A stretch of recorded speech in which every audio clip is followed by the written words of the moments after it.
All right, got it.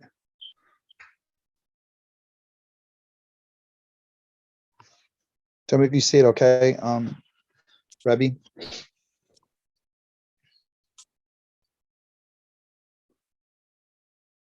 Not yet, huh? You see it, right? Not yet, huh? Refreshing. Yes, what I. Okay, wonderful. Let's test the audio. Huh?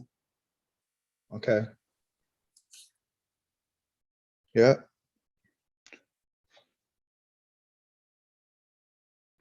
Refreshing. Yes, we're good. We're good. All right, wonderful. All right, go ahead and introduce yourself to everyone. Rabbi Lewis, tell everyone who you are. I mean, yesterday we had a conversation. Someone may call it a debate. I call it a good conversation that you and I had with one another and along with some other people. So go ahead and let everybody know who you are and what you do and so forth, and just a brief introduction. And then we could go back and continue from where we left off a little bit yesterday, or kind of talk about some of the things that we did talk about. Go ahead. Okay, one second. Introduce yourself to everyone. In the name of Allah, the most merciful, the especially merciful. I bear witness there's no God but Allah, that Muhammad is his messenger. And that he represent Allah as with y'all from the heirs of my own ego. It's Rabbi Lewis, aka Louis Islam, aka Real Islam. My name to the audience. If you're not familiar with my work, I'm a published author. I've written over 30 books. It's on Amazon.com. Type in my name, Rabbi Lewis. My academic background is in parapsychology, actually. I'm a parapsychologist. But also I'm trained in comparative religion, Arabic studies, and investment banking.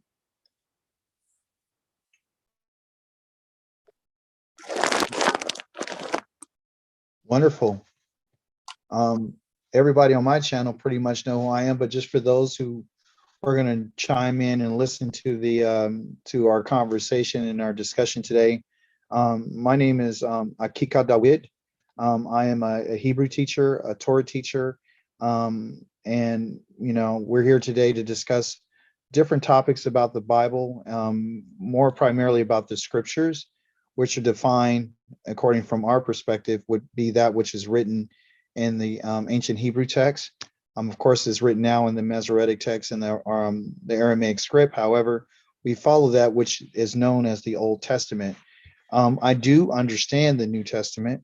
I used to be a former Christian, former pastor, and also to what they will call a former Hebristian, where I was still subscribing to Christianity, doctrine and concepts and ways and ideas with a Hebrew spin on it. So that's what I call a Hebristian.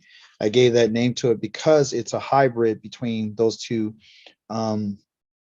cultures, in which we know that we're not allowed to mix anything. So I have removed myself from that type of thinking, that type of doctrine, that type of teaching, and I decided to go ahead and search out the Torah from the beginning to the end, and the writings and the prophets, and I find myself understanding what was written to the people of Israel. Our guest today is Rabbi Lewis. He's a messenger. He believes that Muhammad is the messenger, the true messenger to the whole entire world. Am I correct in saying that, Rabbi? No. That will be accurate. Correct. Is it okay? So it's correct. And he used to be a Hebrew, and he's still probably Hebrew by birthright and blood, but he's decided to follow the religion of being Islam or being a Muslim. Can you want to share a little bit why you decided to go away from being a Hebrew and following that to now going over to the other side? Yes, mashallah, alhamdulillah. Long story. Great question, deserves a great answer. It was if you ever been on YouTube, right? You see people like what a Nashid is, right? Mm-hmm. You see people like Nashid is like an Arabic word for like an Arabic song, and you'll see people in the comment section like, "Yo, I'm a Hindu, I'm a Christian, but this just sounds really good to me," and that's kind of how I got started. So it gave me incentive, to take Arabic classes. So I took Arabic classes at Timbuktu Seminary School. So that was the catalyst for me to start studying Arabic, because I just found it really beautiful. Mhm. So it was the conviction of how beautiful the Arabic language was, the miracles of the Arabic. Today on our discussion, again, like yesterday, I said some ground rules, and we did fairly well yesterday. We're very respectful to one another, and I'm asking that we do the same thing today. Today, I want to give you the heads up that we're going to be on here for probably about, I don't know how much time you have, but we're going to have to cut the class or the meeting or discussion down to probably like an hour and 45 minutes, an hour 50 minutes. So what I want to do is I want to take that time and I want to talk about some issues that, some differences between that from the Muslim's perspective. And I want to talk about that which has to do with the scriptures and some different ideas. So we don't really have a set agenda. Yesterday we found out some different things and we have some differences, but I think I want you to be able to ask me questions, and I want, you to ask me questions. And I want to ask you questions. So one of the questions that I have for you, and thank you for your answer about why you decided to do that. Did you ever decide, or did you ever think perhaps maybe that you would look into the Hebrew versus the Arabic language? Considering that the ancient scriptures were written in the ancient biblical Hebrew. Well, I would disagree with that hermeneutically. I think Moshe, peace be upon him, actually spoke Proto-Synodic. So there's two scripts, Paleo-Hebrew and Proto-Synodic. Proto-Synodic and Paleo-Hebrew are radically different script. Moshe, peace be upon him, actually spoke Proto-Synodic, not Paleo-Hebrew. Oh, okay. So, but we know that the language, whether it was Paleo or whether it was a Phoenician language, is a Canaanite language, correct? Would you agree with that? Yeah. Okay. So, those languages, especially the Afro, they all fall under the title of an Afro-Asiatic language. So the question I have for you is that, does that make a difference to you, or that's the only reason why you didn't study the Hebrew? You decided to do the Arabic, because they are sister languages, right? Before we get started, we got an hour. We got plenty of time. I want to share a story with your audience before we get started. Okay. That's okay? Yeah. It's a beautiful story. I tell all the time. Can you hear me? Mm-hmm. Yeah, so there was a story of the guy who killed 99 people. So there was a guy who was a murderer, right? He killed 99 people, right? So he goes into a sheikh, it was an Islamic sheikh. He asked them, "Can I be forgiven for my sins?" And the guy told him, the sheikh told him, "No, you're wicked. Allah never forgive you," right?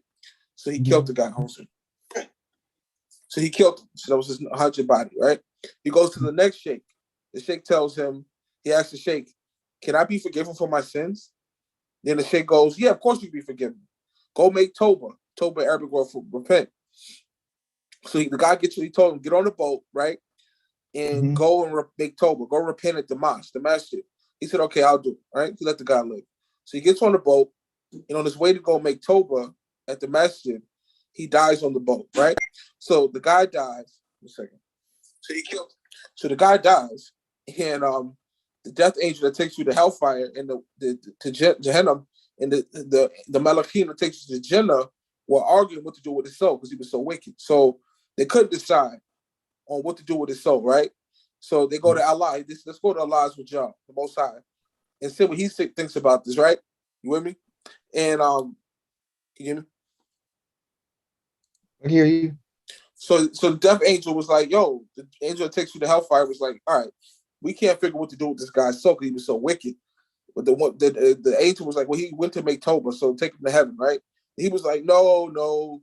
The death angel was like, "No, take him to hellfire." So he said, "Okay, let's take this to Allah, as with y'all." So they go to Allah, and Allah goes, "Okay, here's what you do, guys.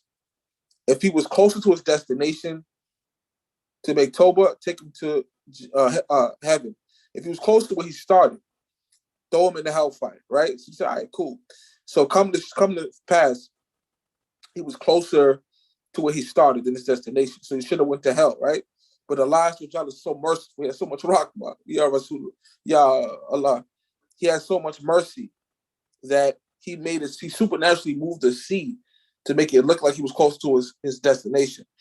Incredible story. So Allah actually moved the ocean to make it look like he was close to his destination, and then the angel took him to paradise. Mashallah. Wow. Oh, that's a pretty interesting story. So you got heaven there, you got hell, you got all those different things involved in that story. That's interesting. Okay. Thank you for sharing that. I wanted to share a part of the screen with you right quick. Can you see my screen? Yes. I want to confirm that you said earlier that Moshe didn't speak. What was your statement so I won't mischaracterize what you said? What did you say about the reason why you didn't search it out? Because Moshe, he didn't speak the Hebrew language, or he did Paleo, but what did you say? Right. So Bart Ehrman, who's a PhD in New Testament theology, he has a blog page, and one of his friends is the philologist, right? Yeah. And he was asking his opinion on a particular Old Testament topic, and the guy's a Hebrew scholar. He told Bart, whatever Moshe spoke, we don't have anymore. He actually told him that, But yes, go ahead, brother. But what I'm saying is, that language, whatever they spoke, was an Afro-Asiatic language, correct? Yeah, yes. What I was saying, brother, he was sort of Proto-Synodic, not Paleo-Hebrew. Paleo-Hebrew came on the scene in the 10th century. Moses lived in the 15th century BCE. Yeah, but that's a writing system. Yes, correct. Yeah, the writing system is Proto-Synodic, not Paleo-Hebrew. It's two different scripts. Exactly. So exactly. They're two different scripts. They don't. Yes. The script that the text is written in today is a Masoretic text. It's not written in biblical.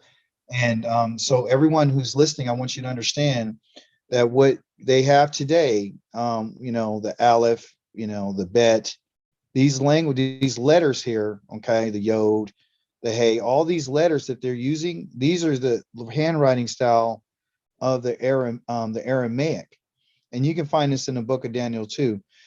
So what they're using these letters, these script letters, to write out the words that they want.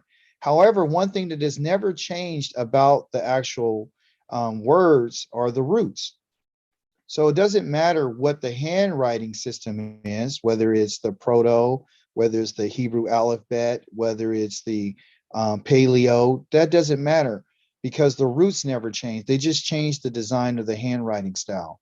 So that's just a little information I wanted to share with the audience, to let you know that don't get caught up on whether or not it was written in the Paleo Hebrew, it was written in the modern Hebrew, or if it's written in the Canaanite Phoenician, or whatever it was, or the Aramaic. It doesn't matter. What matters is the actual root of the word. Those things don't change. It's like the root of a tree. A tree by its fruit, and whatever a tree has, it has a root system. And so the roots are that which is beneath the surface. The tree is up above the ground, but the roots you can't see. You can't see the roots. They're all in the ground. Okay. So wherever something stems from, it comes from the root. So yeah, they might end up saying, hey, we're going to change the stem here, and the tree's going to look a little different. We're going to it's going to look a little different. But if you look at it, the root system is where everything is at. And so over time, they have changed the writing systems, just like in computers and video games. They're always evolving. So they'll use the Aramaic script for a couple of 100 years, and they may say, well, let's just design it a little bit different. Who knows? So that's been going on during time. So we don't have a disagreement on the actual language. We don't have a disagreement on the language family, which is an Afro-Asiatic language, which they call Semitic or West Semitic or Central. And this is all that has to do with Africa. Okay. Would you agree with that, Aki? Rabbi, would you agree with this?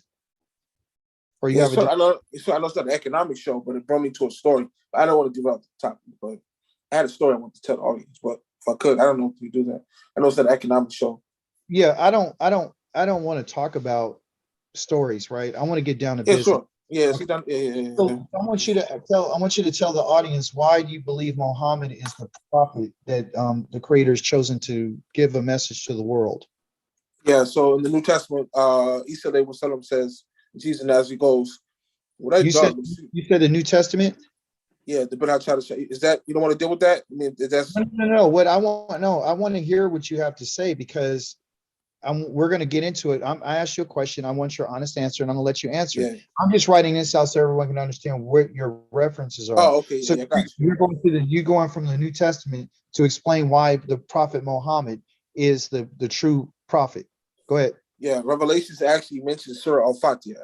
It says that in Revelations it actually talks about a little book that will come, and it talks about the seven thunders, which represents the seven opening of the Surah Al-Fatiha, which is the first surah of the Quran. So actually in Revelations, the book Revelations talks about the Quran, Surah Al-Fatiha. Second point, Isa said, I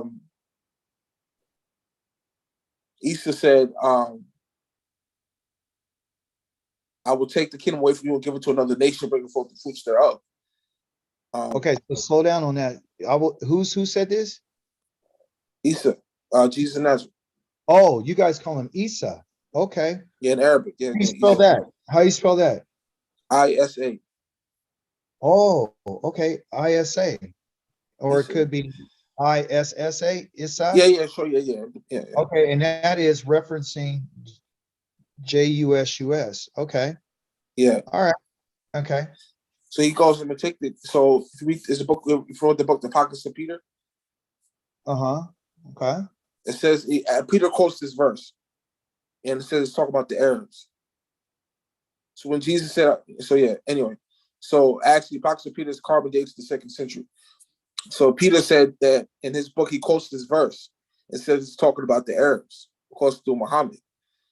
So that's headshot, but we keep going. There's a book called The Gospel of Barnabas, what we talked about before. You're familiar with Barnabas, right? Yeah, we shared that yesterday. Okay. I know the audio didn't record. So for those who are not privy, in Barnabas, the apostles came up to Jesus and asked him, yo, Jesus, man, like, are you the Messiah? He was like, no. And they were like, dude, if you're not the Messiah, who is? He goes, his blessed name would be Mohammed. And this in the Gospel of Barnabas. In fact, I wrote a book on Gospel of Barnabas called Gospel of Barnabas. Yeah. Okay. So your reference points are the New Testament, the book of Revelation, the book of Peter, and the Gospel of Barnabas, correct? Yeah, I can keep going. That's just a couple examples. Okay, well let's get some more. Let's maybe get one or two more for the audience. Oh, sure. Yeah. To be able to have a little bit more. Here's some more, inshallah. So the word for comforter is parakletos. The word for Muhammad in Greek is parakletos. So Isa said, peace be upon him, I will send you the comforter. Look at the word for comforter in Greek. Okay, the Greek word for comforter is parakletos. Okay, parakletos in Greek, right? The paraclete, yeah, Yeah, paraclete. Now, what is the name for Muhammad in Greek? Parakletos. It's the same word. Oh, okay. So the comforter that he was sent was talking about the Prophet Muhammad. Peace be upon him. Oh, so he said that's what Muhammad said. If you see me in a dream, it was really me, because I'm the only one that Shaitan cannot mimic. But go ahead. Okay, so you're saying that the comforter was what Isa said was going to be Muhammad. Yeah, he's the comforter he's the comforter, and he's the prophet. Okay.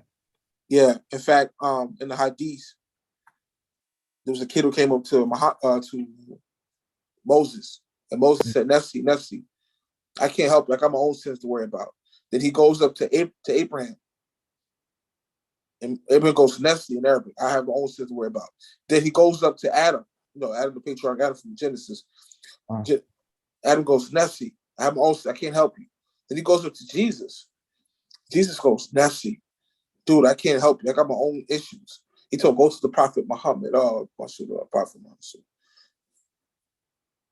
Okay. So if I'm hearing you correctly, you guys have other stories that talk about these things that you just mentioned, like the story of this person, this kid going to Moses, Abraham, and all these things. Are any of the things that you're mentioning here, are they in the Torah? Or do you know What's of up? any of them being in the Torah, like the kid going up to Moses saying this, or this child going up to Abraham and then going to Adam and then going to JC? Is there any, from your understanding? I have never seen any of this or heard anything that you just said written in the Torah. So is that just exclusively in the books of the Quran? Hmm. Okay. Yeah, so there was the high priest name. What was the high priest? Let me get his name real quick. I always forget his name. Hilkiah. High priest Hilkiah, right? All right. So let me ask you another Oh no, question. let me ask you. Let me answer a question. You know who Hilkiah was? Who? Hilkiah, the high priest Hilkiah in the Yes. Tanakh. Yes, I understand.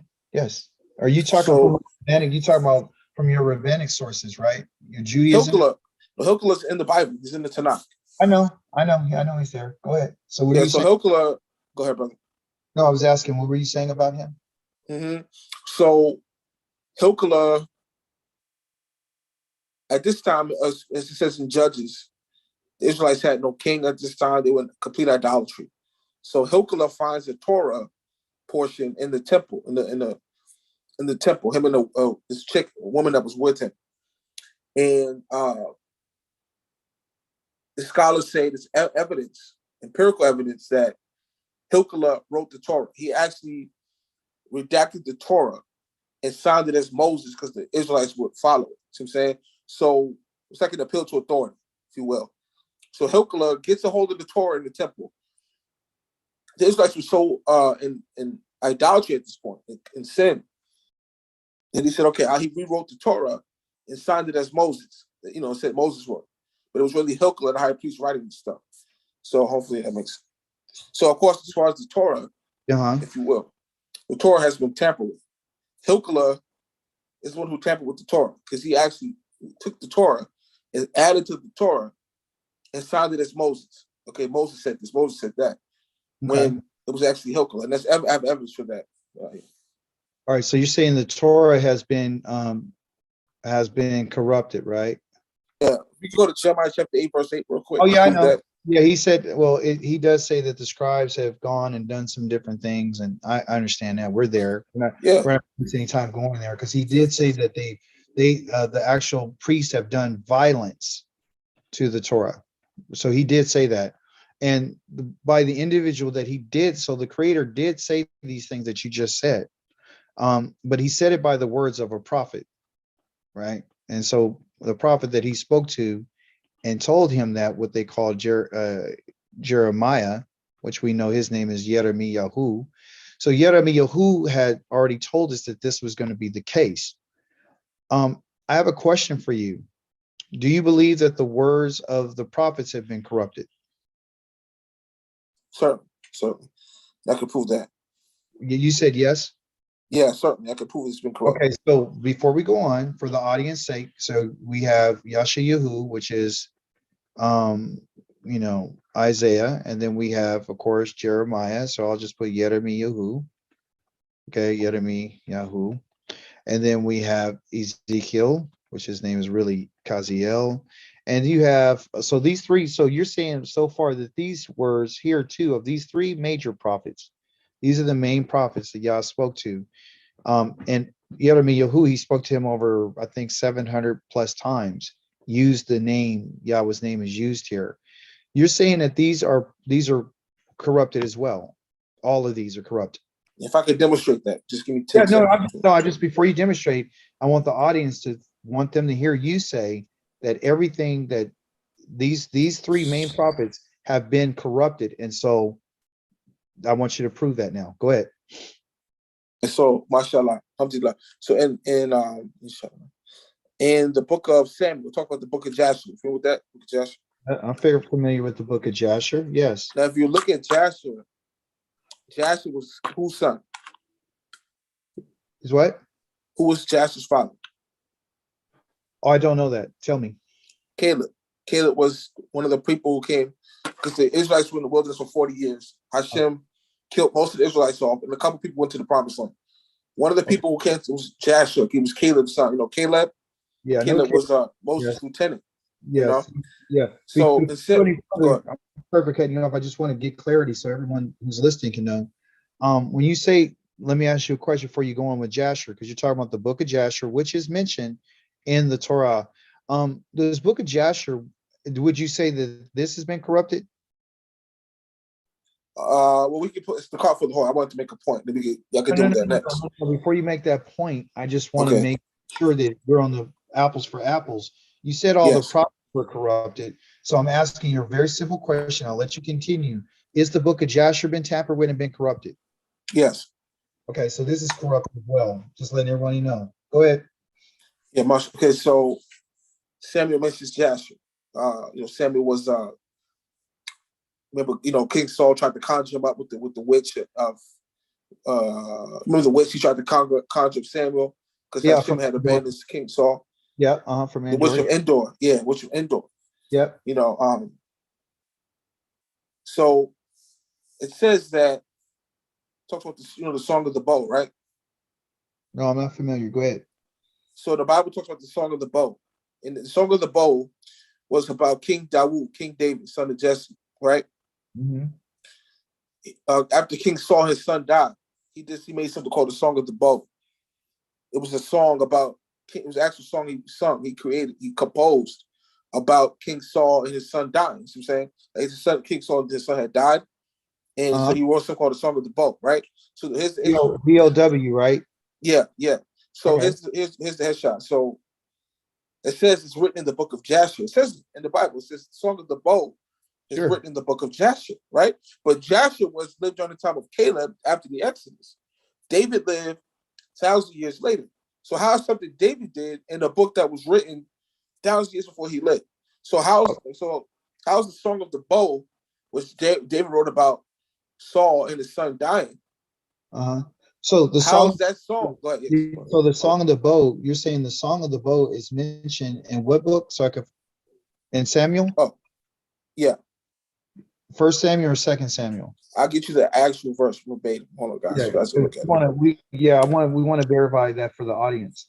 So if it's 1 or 2 Samuel, we'll look at that and we'll verify if it's the Song of the Bow. Because you're saying Jasher references the Song of the Bow, correct? So David wrote a song called the Song of the Bow about King Saul and his son dying. The Bible says this song is in the book of Jasher.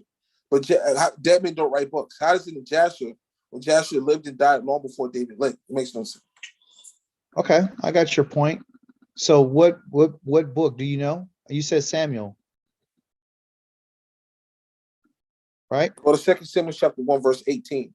Which you gotta read it in the I don't know what version you use, but you have to read it in the NLT because the KJV just says. Now, in literature, let me give you some perspective, brother. Me, your audience, right? Hello. Yeah. Or you said see something in 2 Samuel 1:18. What? When you see something in brackets, go ahead, bro. Hold on, you're going too fast, Ak. Tell me 2 Samuel what? Chapter what? Chapter 1, verse 18. Chapter 1, verse number 18. Okay, chapter 1. So if you look in the KJV, this whole verse is in brackets. Now, in literature, when you see something in brackets, that means somebody added that. It's not in the original textbook. That's correct. Understood. Yes. Now I'm in the NLT. I read. It says 2 Samuel 1:18, right? Okay, 2 Samuel 1:18. Let's go there. Everyone can see I'm on Bible Hub, which gives you the Hebrew, and it lets you know what the words are and how it's written. So let's see it in 18. Yeah, you can put it on the screen. I'll read it. So I'll pull it up. I don't see it. Do you see my screen? But I don't see it. It's not moving. Okay, so this is what we have. I don't know if you can see. Can you see the screen, Yashar? Yeah, I can see it. Yeah, we can see it. All right, so this is what it says. Oh, look, yeah, they did put it in there. Yeah, it says, and I'm reading from right to left for people who are listening. And if you don't know the Hebrew language, don't worry about it. I'm going to verify what the verb tenses are and everything. Wayomer, the lalamer, the b'nai, the Yehuda, the koshe. Okay. Hine et a kutuva, the all of the sefer of Hayashar. Okay. So, all right, this is good. So, and then he says, he told, okay, and context, I don't know who's talking here, but anyway, we could say that because we want to know who it is that told somebody something, right? The danger is beginning something without fully understanding who it is that's talking. Doesn't make any sense to say someone said something when we don't know who said it. So let's find out who said it. We can start in verse number 17. And why do I know we can start in verse number 17? We can start in verse number 17 because this symbol right here is called a stuma. Okay. And a stuma means that this in the Hebrew scroll, this is a space between what was said here, and then there's a short space, and then it means another teaching is about to begin, which is another aspect of everything that was just said in verse number 16, 15, 14, 13. So 17 is a good place to start because this is telling us this is a space. That's what this means. And it means that a new aspect is being taught. So let's read that. And lamented David. Okay, I'm not going to read it in Hebrew for you. I don't want to confuse you. Reading from right to left. And lamented David, telling us who was lamenting. It was David. And David was mourning with lamentations, with crying. This over Shaul, and over Jonathan, his son. And he told, and meaning he said, not necessarily told, because told is a different word than speaking. Okay, so it's not he didn't give a command here. He did not give a command, but he did say this. He said, teach, right? To teach. I need you to teach to the sons of Yehuda the kasheh, the kasheth. The kasheth is the bow. I want you to teach them this song. And indeed, it is written, yes, it is, in the book of Yashar. Okay. So from that, Rabbi Lewis said that this was written and it was told to teach. They were told to be, to teach this. He said to them, teach this to the sons of Yehuda. And it's written in the book of Yashar, correct? Well, we have here Ha Yashar. They did a real injustice here with their translation. There is no word of. It means the, because that's a direct object, definite article for Yashar, and it is a book of Yashar, which is a book or a scroll. Okay, so what was your point about saying that he told them to? And this is exclusively to the sons of Yehuda. Okay, what was your point about mentioning this song? So the focal point would be David don't write books. Joshua was Caleb's son. He lived after the Exodus. David lived hundreds of years later. So that's something David wrote in somebody's book who lived thousands before him, because David don't write books. So it makes no sense. Oh, so you're saying that that's a error in the Torah or in the writings of, like, even Samuel, the book of Samuel. You're saying when he wrote that this is an error because the book of Jasher was written when? Right after the Exodus. Okay, so if the book, so what he's saying is, there's a few times that he uses this word Yashar, okay, and all the different times that he did write it, okay. What is the actual definition? Well, look, it says Yashar. You know what's interesting is that this is the name of our Aki who's online with us right now. God. Praise the Holy One of Israel. And it means one who's to be made straight and to be made right. Okay. And it's being used here in this context of this definition as an adjective. So what we're going to do is, we know it's from this word here, Yashar. Okay. So when you say it was written in that book and it's impossible, because it was written thousands of years before or whatever, you're saying, and tell me if I'm correct, you're saying, how could David go write in a song in a book that's already been written? Correct? Is that what you're saying? Correct, yes. All right. So now we understand something. Okay. All right. This is beautiful. Let's find out what that actual word means a little bit deeper, because it's Yashar here is saying that it's a word origin from that which is right. And we know it means to be made straight because it comes from asher, which means to be made straight. That's what a person who's yashar is, upright and righteous. So in all the different times that it's used, let's see. Here it is, yashar. Again, to be smooth, to be straight, and to be right. All right.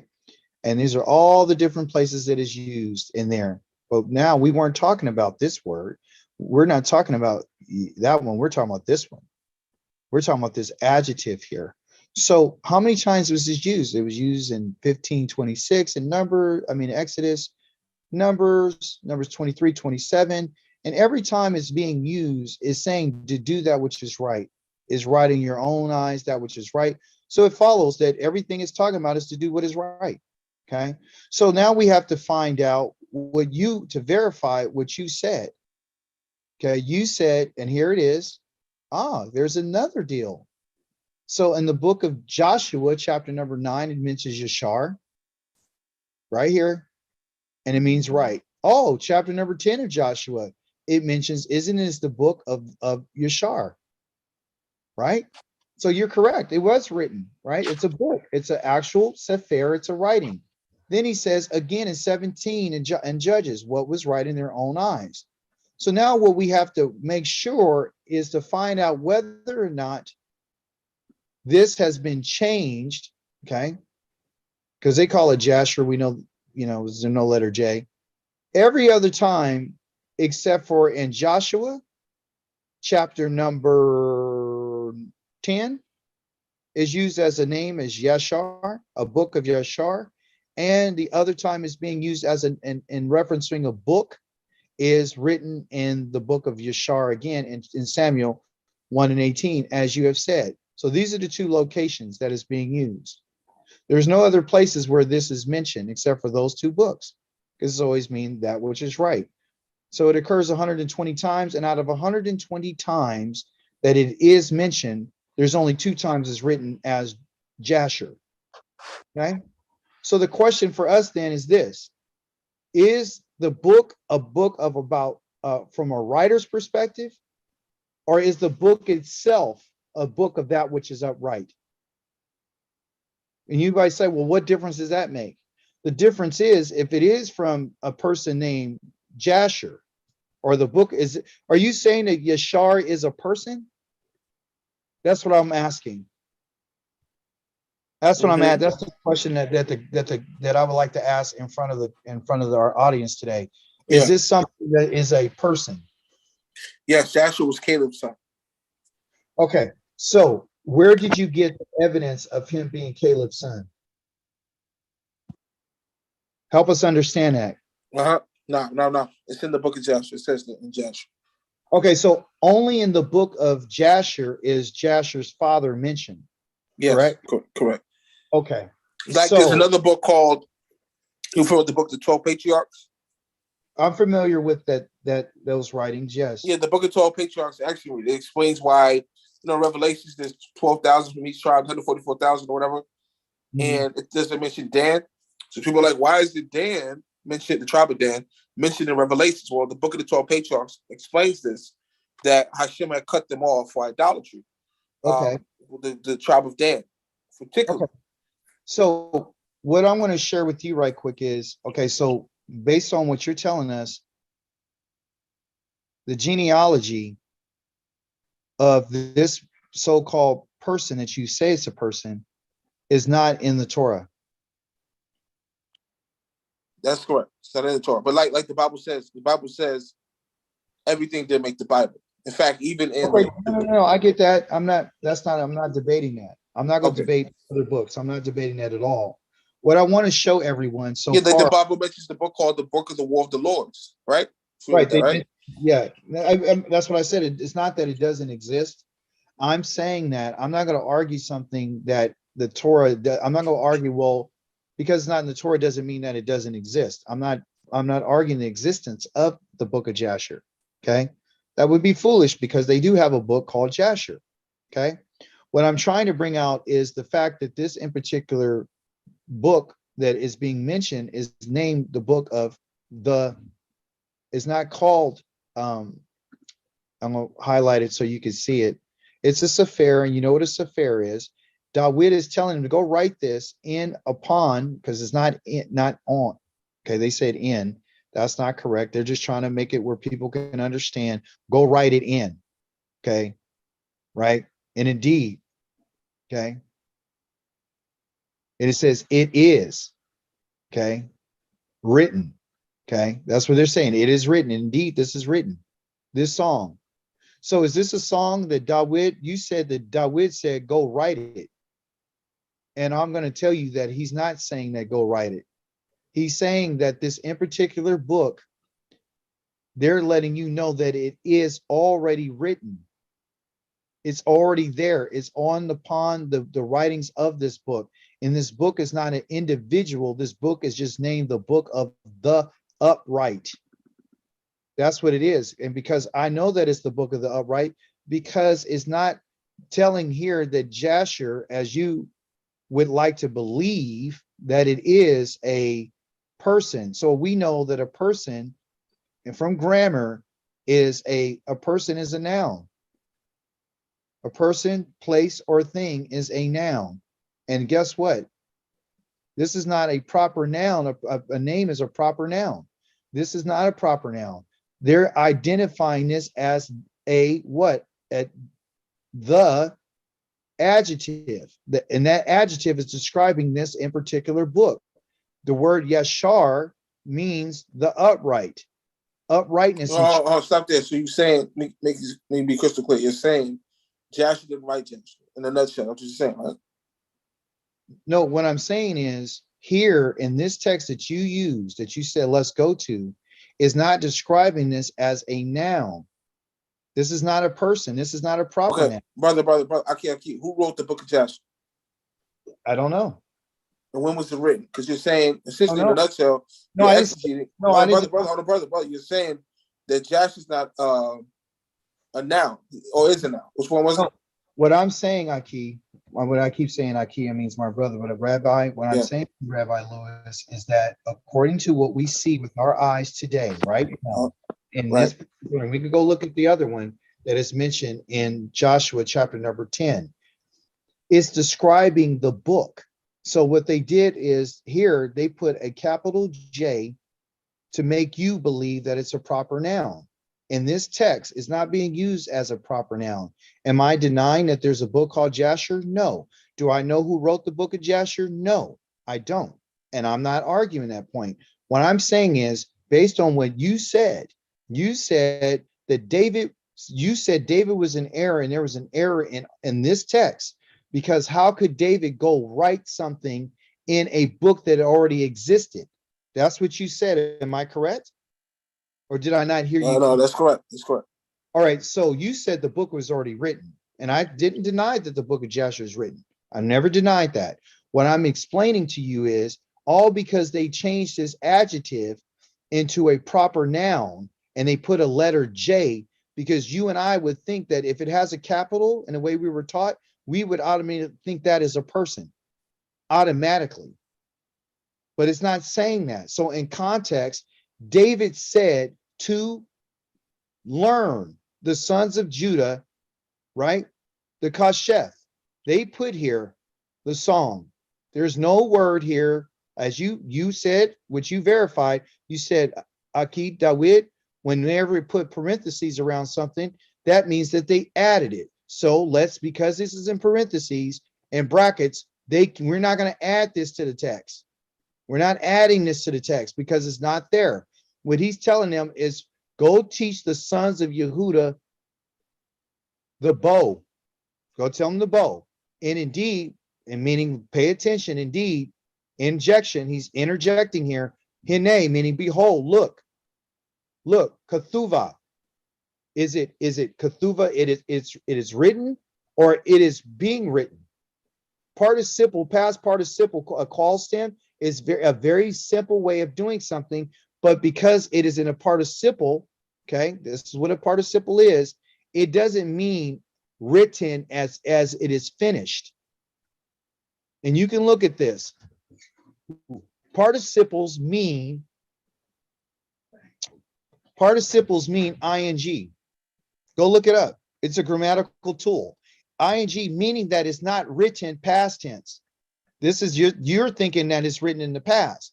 And indeed, it is written. No, it's not. It's not in the past tense. If you know the Hebrew grammar, you would know a participle means that it is in the present tense. You can't have a participle in a past tense. Past tense for Israel would be perfect because it's already, the action is already completed. It's not completed. It is a participle. It means it's happening. It's happening right now. So that what you said about this text is not accurate. It wasn't written. It is in the process of writing. That's why he told them to go learn it. He says it is in a book. It's writing in the book. So for you to conclude that the book is written and is finished according to this text and according to this verb tense tells us that that's a mistranslation. That's the first problem. Okay. Well, the second, the first one is this problem. They put that in their song. So that's off. And he tell them to learn a song. He told them to teach them the bow. That's what he said. Well, what does that mean? That can mean a lot of different things. Then he said, indeed, writing, participle, writing, not written, because if it was perfect, it would tell you that it's perfect. It would tell you that it was perfect, but it's not perfect. So if it's not perfect, it's not complete. So I'm going to spell it out again for you. The first problem is this right here. There is no song. Second problem, they said it was written, translated written. It's not written. It's in the process of being writing. Okay. Not in, it's upon, up upon. The what? The scroll, not a book. Okay. They didn't have what you call a book. It's called the scrolls. Okay. You know what a sefer is. A sefer is not a book. A sefer is a scroll. Okay. And then is a sefer of what? Yashar. That's the third problem within this text. Okay. And by the way, that's the fourth problem because it's not told. He said, okay. He said to lamed, to teach. Now, Yashar here is they got a definite article on it. So what does a definite article mean? The letter hey means the. And the is basically like an arrow pointing to something. Okay.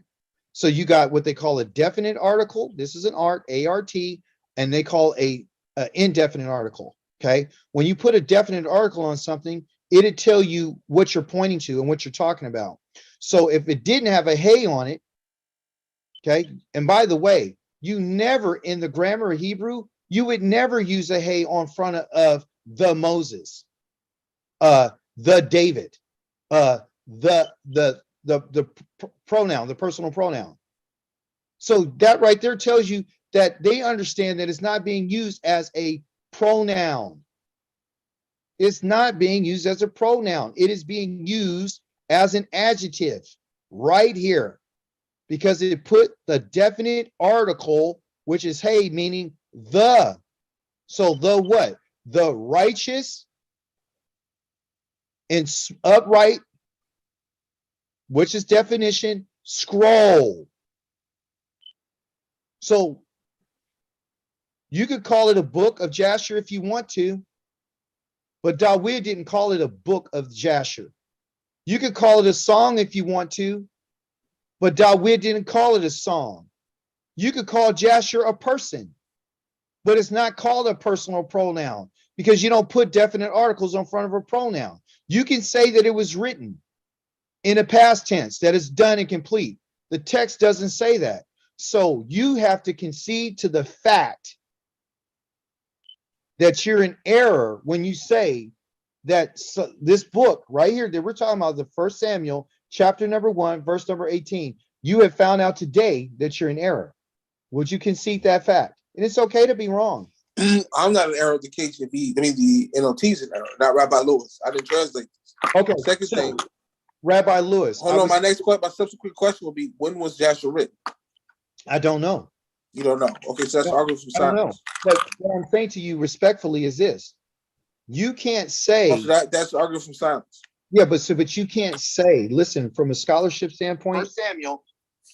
Yeah, from a scholarship standpoint, you don't have a right to claim that something is incorrect, and then when you're found that it was incorrect for you to say, I'm glad you did say what you read was wrong.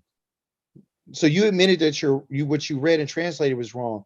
But what you have to do now is you have to own that, number one, I didn't understand the text because I read it in English. I didn't read it in its original text. And that's where you're having your problems. And that's where everyone else is having their problems, because they don't understand the language. They don't understand the grammar. And when you don't understand the language, you don't understand the grammar. Now you might argue the point, well, this is written by somebody in the scribes, and they messed up. Yeah, right? Because you claim that. You said everyone messed it up. Well, we found out today that it's not necessarily, and I would say the scribes did mess up, because the Holy One did say that they did. Scholars and scribes do make mistakes, and people do have different opinions.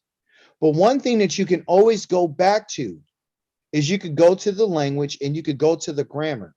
Now, yes, it's not written in the ancient Hebrew, but does that discount the fact that it is written in this in particular style of handwriting of Aramaic? No, it doesn't discount it at all. Grammatically here, we found that what you read was a mistranslation. And that's the problem with not knowing the language. So moving forward, I could go hit the other one just for the sake. I want to hit it. I want to touch it. I want you to explain it to us. Because I'm not talking about whether or not there's a book of Jasher that exists. I know there's a book of Jasher that exists. Do I know when it was written? No, I don't. I asked you, does it have flaws in it? Is it contaminated? You say, yes, it is. So I brought out the fact right here that the one that you were using that you thought was a person, that you would claim as a person, why can't the book be what WID called it? The book of uprightness. Why can't that book have been continually be written at that time? Well, that's because the scholars and the scribes wanted to change and manipulate it to make it into a personal pronoun when it's being described, and they put a capital J on it to make you think it's a person. It's not a person. One last place and we'll go somewhere else. Joshua chapter number 10 or 13, 10 and 13. Let's look and see where Jasher is being used there, because these are only two times where it's being recognized as a what? Oh, as a personal pronoun, as a person. So it says, and stood still the sun and the moon stopped until he had revenged the people upon their enemies. And what is this story talking about? How Yahweh stopped the sun. And then he asked the question. Is not, he said, hello. That okay? Negative, not written. Listen to this. It's not written. Again, let's confirm the grammar. Participle. I want you to go verify participle. I want you to go find out if a participle class, whoever's watching, is this in a past tense, or is this in a present tense, or is this in a future tense? That's what I want the class to, that's your homework. Whoever's watching, I want you, like, for example, this word means stopped, ED. What does it have? It perfect. It means it's done. That's what it is. It's stopped. It's perfectly done. It's not in the process of stopping. It's not stopping. It actually stopped. Perfect. It's done. Okay.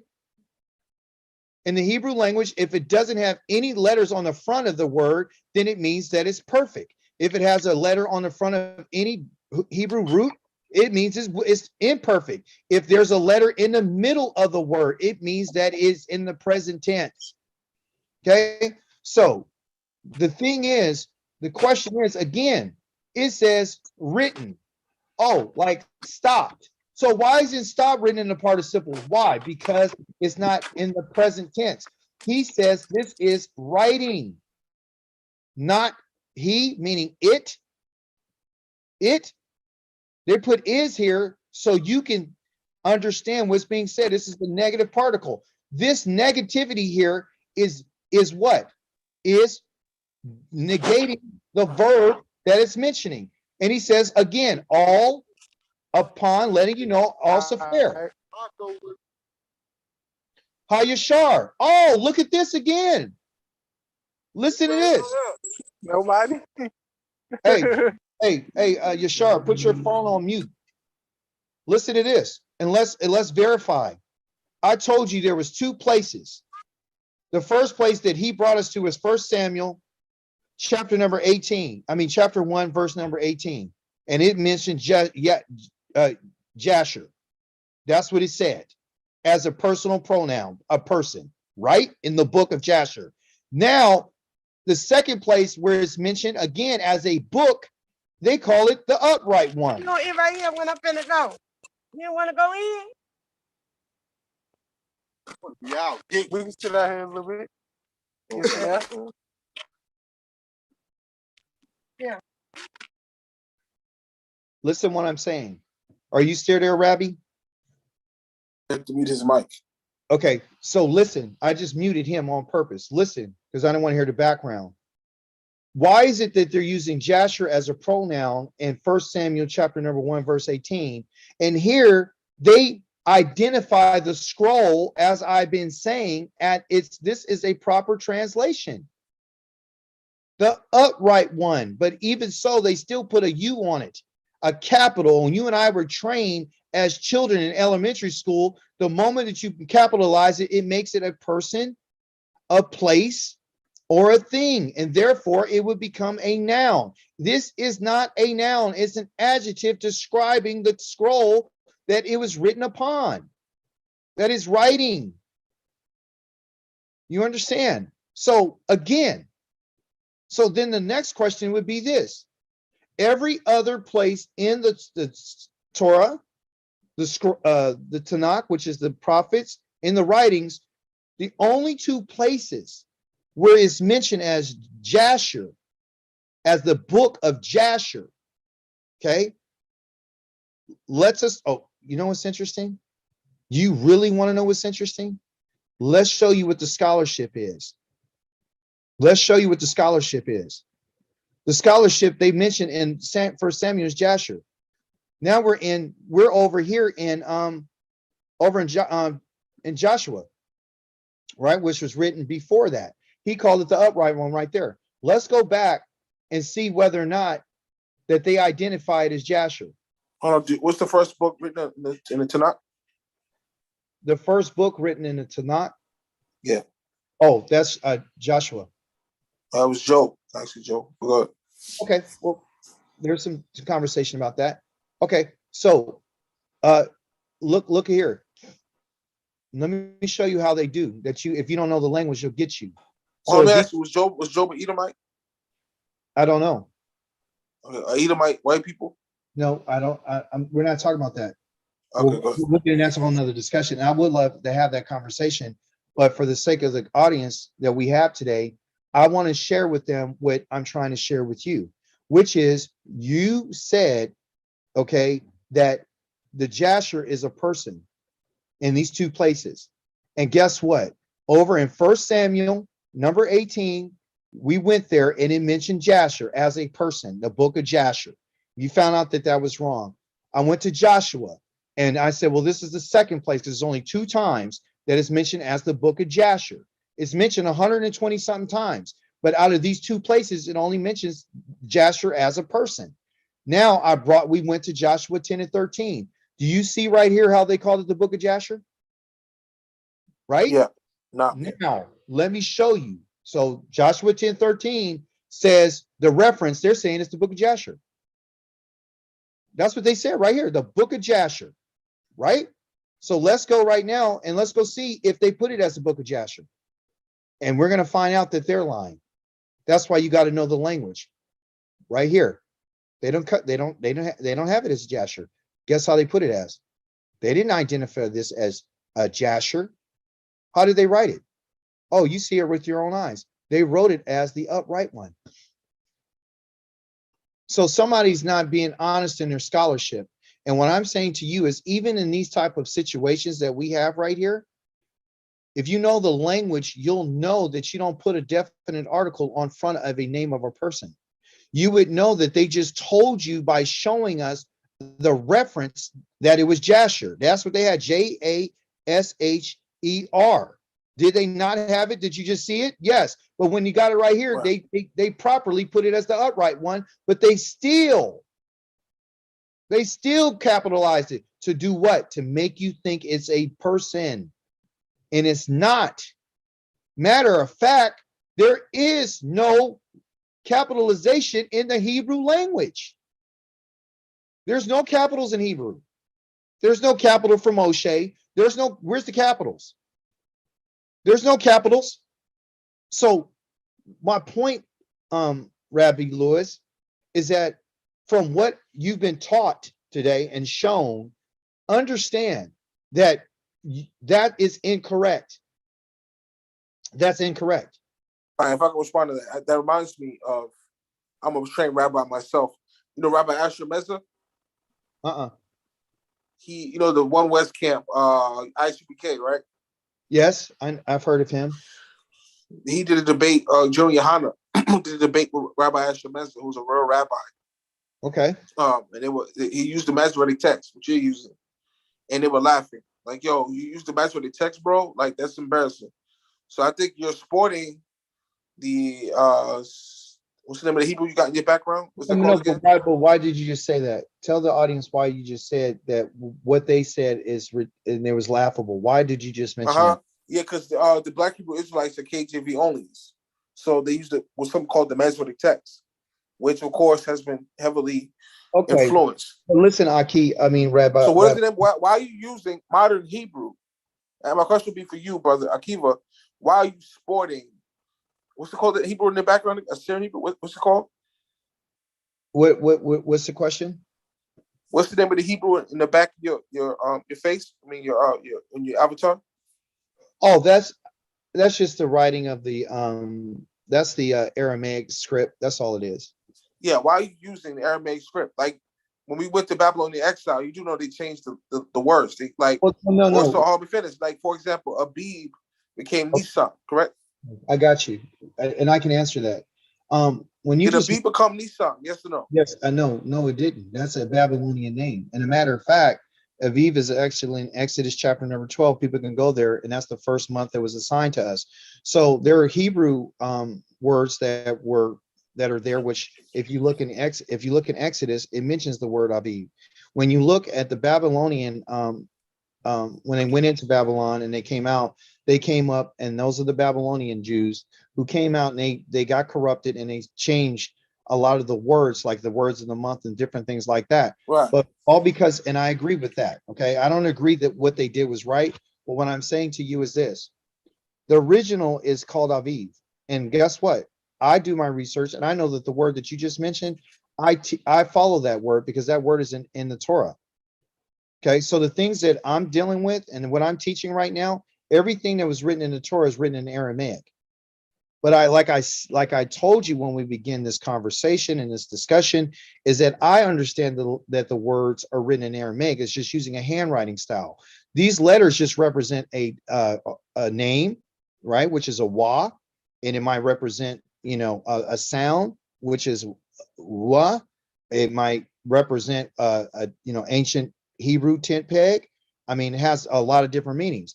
So we don't throw out the entire Torah because it's written in a different handwriting style. I understand that over time, the language has changed in terms of what they were using for writing. If you don't mind, I would love to share with you. And I'm just trying to figure out why you're using the Assyrian text. No, Masoretic Assyrian Hebrew. Let me ask you something. Whether I use that or not, does that change the fact that the book of Jasher is still an adverb? Did you that still didn't negate? So because it's written in a different handwriting style, you say that it negates everything that I just told you. No, is that what you're saying? No. If I respond to that, Yeah. The original Hebrew had the letter J, and I can prove that. And in the 9th century BC, the Masoretic scribes added the Yod sound to the Hebrew. The original Hebrew had the letter J. Let's prove that. Well, I'll let you respond before I go forward. I don't know if you agree with that. Yeah. So okay. So I was just going to share with you and everyone else who was paying attention. Yeah. Okay, bro. I wanted to share with them. Just know that the original Hebrew had the letter J, and the Masoretic scribes that's not something. Hebrew. Yeah, that's not something that. And I would love to see if you have that or a reference. You can shoot me a text of that, and I could put it right here. Shoot me a text of it, and I could put it up on the screen for everybody. Right? Yeah. So it had the Yod sound was added by the Masoretes. They are the ones who tampered with the Hebrew. So when they say, "Oh, his name is Jesus," his name is Yahusha, That's what Okay. his name was always Jesus. The Okay. Masoretic scribes tempered with Hebrew and added the Yod sound. Okay. So do you see what's on my screen right now? Yeah, the Hebrew alphabet chart. Yeah, I see. Yeah. Okay. So what we have here, just for everyone who's watching, you have this table, okay? And in this table is telling you about the names of the Hebrew language, or the names of the letters, and it's going to identify some different things. So for example, and this has done some scholarship work, okay? So we all know that the ancients didn't deal with different letters like you got over here. They didn't deal with that, okay? You got to know the difference between a script and a picture. So different scripts over time. So in the early script, when we're talking about Moshe and them, right? They dealt with this. They dealt with images. These are images. These are not letters. These images then have been converted over to letters. They had sounds. Okay. So the ancient, from our understanding, is all, and it gives you a sound, and the tent, which is a bet, which they call it a bet anciently. That's the name of it. And it gives you a B sound, and the G for, gone for G, and dal for D. Okay. As time went on in the middle script, they changed it. And they went to more of this paleo script right here. That's the middle script. So a lot of the people were using this type of, instead of them using everything over here, they said, well, we're going to change it. So there's some changes. So it went from an ox head to look like this. And they said, well, let's just make it, that looks like an ox head. We'll just script it out like that. And so they just started changing some different things. Okay. Matter of fact, I hope you know this, but a lot of the other languages like Greek and all them, they steal their alphabet from us. Okay, their alphabet from us. Then you got a middle script, then you got a late script. So then they said, well, let's change the aleph sound to this. And that went to a late script. I forgot what the timeline is on that. And they went from this look for the Gamel to this look. And then they went from the Dalet to this look. Okay. Does it change the fact that it still represented a tent door? No. Does it change the fact that an ox is still ox is an ox? No, never. So when you look at these letters like this aleph, that's why they said it's an ox. It means strength. It's a function of the letters. So all because they changed the letters and way they look over time does not mean that they've changed the actual meanings of the pictures. You can't, because the Hebrew language is based on using all 5 of your senses. Okay, So I would agree with this. So, may I ask you a question, brother? you would agree? I would agree. The script is different, but the meaning is the same. I would agree. Thank So, you. what is the oldest Old Testament manuscript that we have? I don't recall to my mind, but I know that the one that we have is not based on that ancient Hebrew one. I know that what they did is they put it in the Septuagint, and Yeah.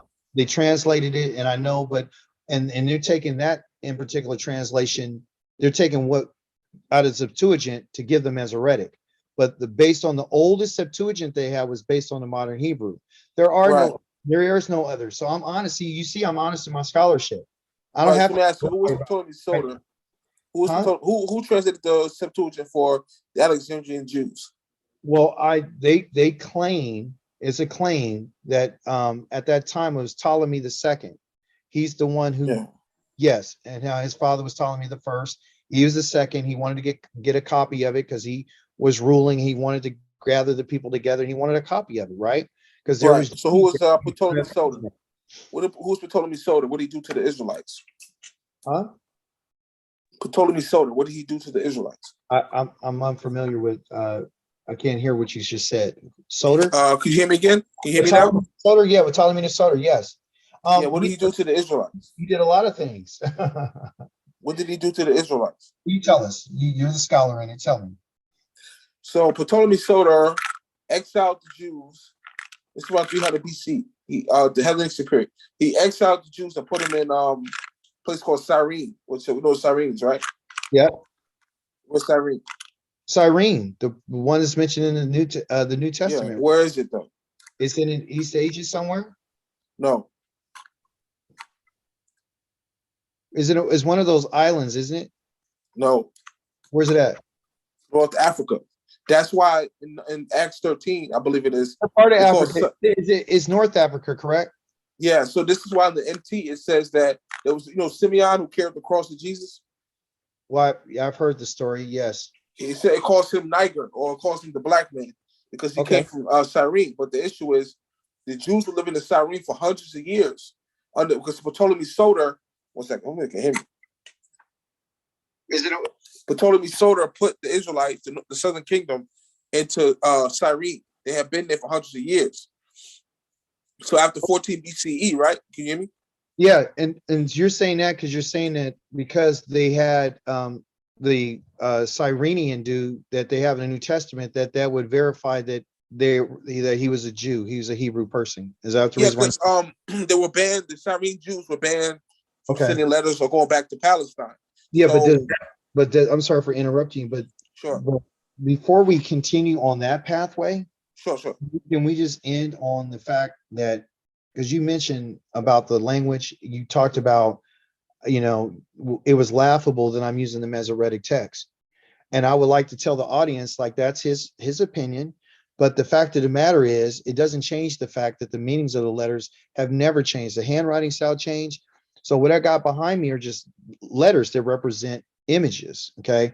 What we read in the book of Samuel, that we were told that is a book of Jasher, meaning a person, we found that that's not true. We found that the book is called the Book of the Upright One, and we saw the mistranslation not only in what he was talking about, the reference that he made on his part, but also we found in the Bible Hub where they had put Jasher as a reference, and then when we went to the reference, they had the Upright One. So they're not being fair in their scholarship as well, because they're trying to capitalize it to make it into a person, right? Like, this is a book of Jasher, which then would negate the fact that what my initial point was, is that Jasher here is not being used as a person, and it's not used as a prophet in these two references that name is even mentioned. Am I saying that the book of Jasher doesn't exist? No, because there is a book of Jasher. But the question that I would say is, like I asked Rabbi Lewis, does the book of Jasher have, has it been corrupted? And he agreed, and he said, yes, it has. So, but he wanted to justify the corruption by saying that there's corruption in Samuel. And that's why he brought us there. And we found out, all of us, even himself, which he would admit to, if he's honest, that, and I believe he is, that he was incorrect in that translation. That Samuel right there, 1 Samuel chapter number 118, is not a mistranslation, that it is not a person. It's an adjective describing the book of the upright one. And it was writing, okay, not a song. It's a writing, okay, that was being written, okay, writing. It's present tense in that time. Now, so he said the book was completed. So how could David write in it if it's already completed? Which was a great question. But we found out that that's not exactly true, that's what happened. So Rabbi Lewis, so we can close out on this part of the discussion. Did you now, I'm not going to ask you to say that the book of Jasher doesn't exist, because that'd be foolish on my part. I would like for you to tell the audience, and your honest assessment of what you learned today, that the book of Jasher is the book of the upright one. And according to what's written there, is not used as a personal pronoun as a person, but is written as an actual adjective to describe the type of book. So, yeah, I would yield to that linguistically, but I would say this is an argument from silence and logical fallacy, because you already yielded to the fact that you don't know when it was written. So we can actually go forward. No. I did yield the fact that I don't know when the book of Jasher is written, but that wasn't the topic. The topic was, you said there was a song. No, I heard you. I understand what you said. I understand what you're saying totally. You're saying that they would not put it high, which means the definite article in front of yes, I get it. Yeah, you get it. I know. So let's be clear though. The clarity is this, and let's just be clear. I get it, bro. I know I'm not going there, and I'm not trying to humiliate you. I'm just telling you. I'm not gonna go back to the grammar. I'm just gonna say this. Yeah. According to what's written in 1 Samuel and was written in the book of Joshua, refers to this not as a person. Okay. Correct. So I agree. So, okay, you agree. So what I'm saying is this. You asked a question, do I know when the book of Joshua was written? Correct. And I conceded to the fact that I said no. Right, she's arguing from silence. We can go forward because but we need to make one last point. You understand from now on that you can't use the book of First Samuel and you can't use the book of Joshua to establish the fact that that book is being referenced back here in what they call the book of the upright one. Sure, no problem, no problem. Yeah, okay, so the book of Jasher that's out there right now is not mentioned in the Tanakh or the Torah, is it? No, it's not. Thank you. Toda Rabbah. Let's go to another discussion. Hello, Devar. So, Daniel 11:14, it says that the robbers of thy people, Hashem said, will seek to establish the vision, but will fail. Who fulfilled that? Okay, so where'd you go? What'd you say? Daniel chapter 11, verse 14. Daniel? It straight up, Daniel 11:14, because it says, in Daniel's, it says, okay, sharing the screen, my bad. Before you go there, can I finish what I was saying? Yeah, you could go somewhere else. It says the Ptolemy had a chosen people, which of course was the Edomites. We can prove that. So Daniel 11:14, it says that if you pull it up. What? You guys slow down. I can't hear you.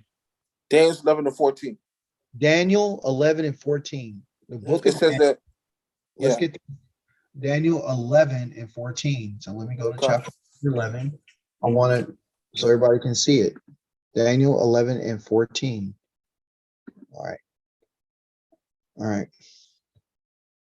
Okay. 11:14.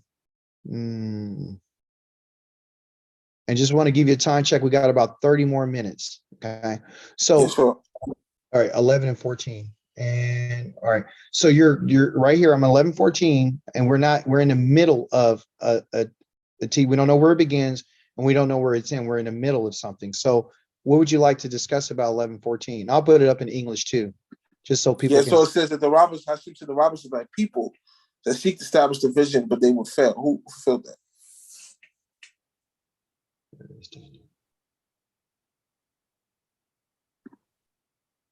Challenge in 11:14. All right. I believe it's verse 14. If you can read that, just to confirm. All right. So all right. So in context, it says, however, I was already standing up to support Gavarash, the meat in the first year. So we got to verse 14. So make sure it's the right verse. Just read that real quick. The first. Okay. Yeah. All right. For a second time. Absolutely. Those will be times in which many will resist the king of the south. And no, that's the wrong verse. Hold on. It's one verse. 1 second. Okay. The king in the north is 15. Hello? What? Yeah, that's the wrong verse. Salakia. Daniel 11:14. Okay, so this complete Jewish Bible reference to let everybody know what I'm reading out of. Is it what's the one that you wanted to focus on?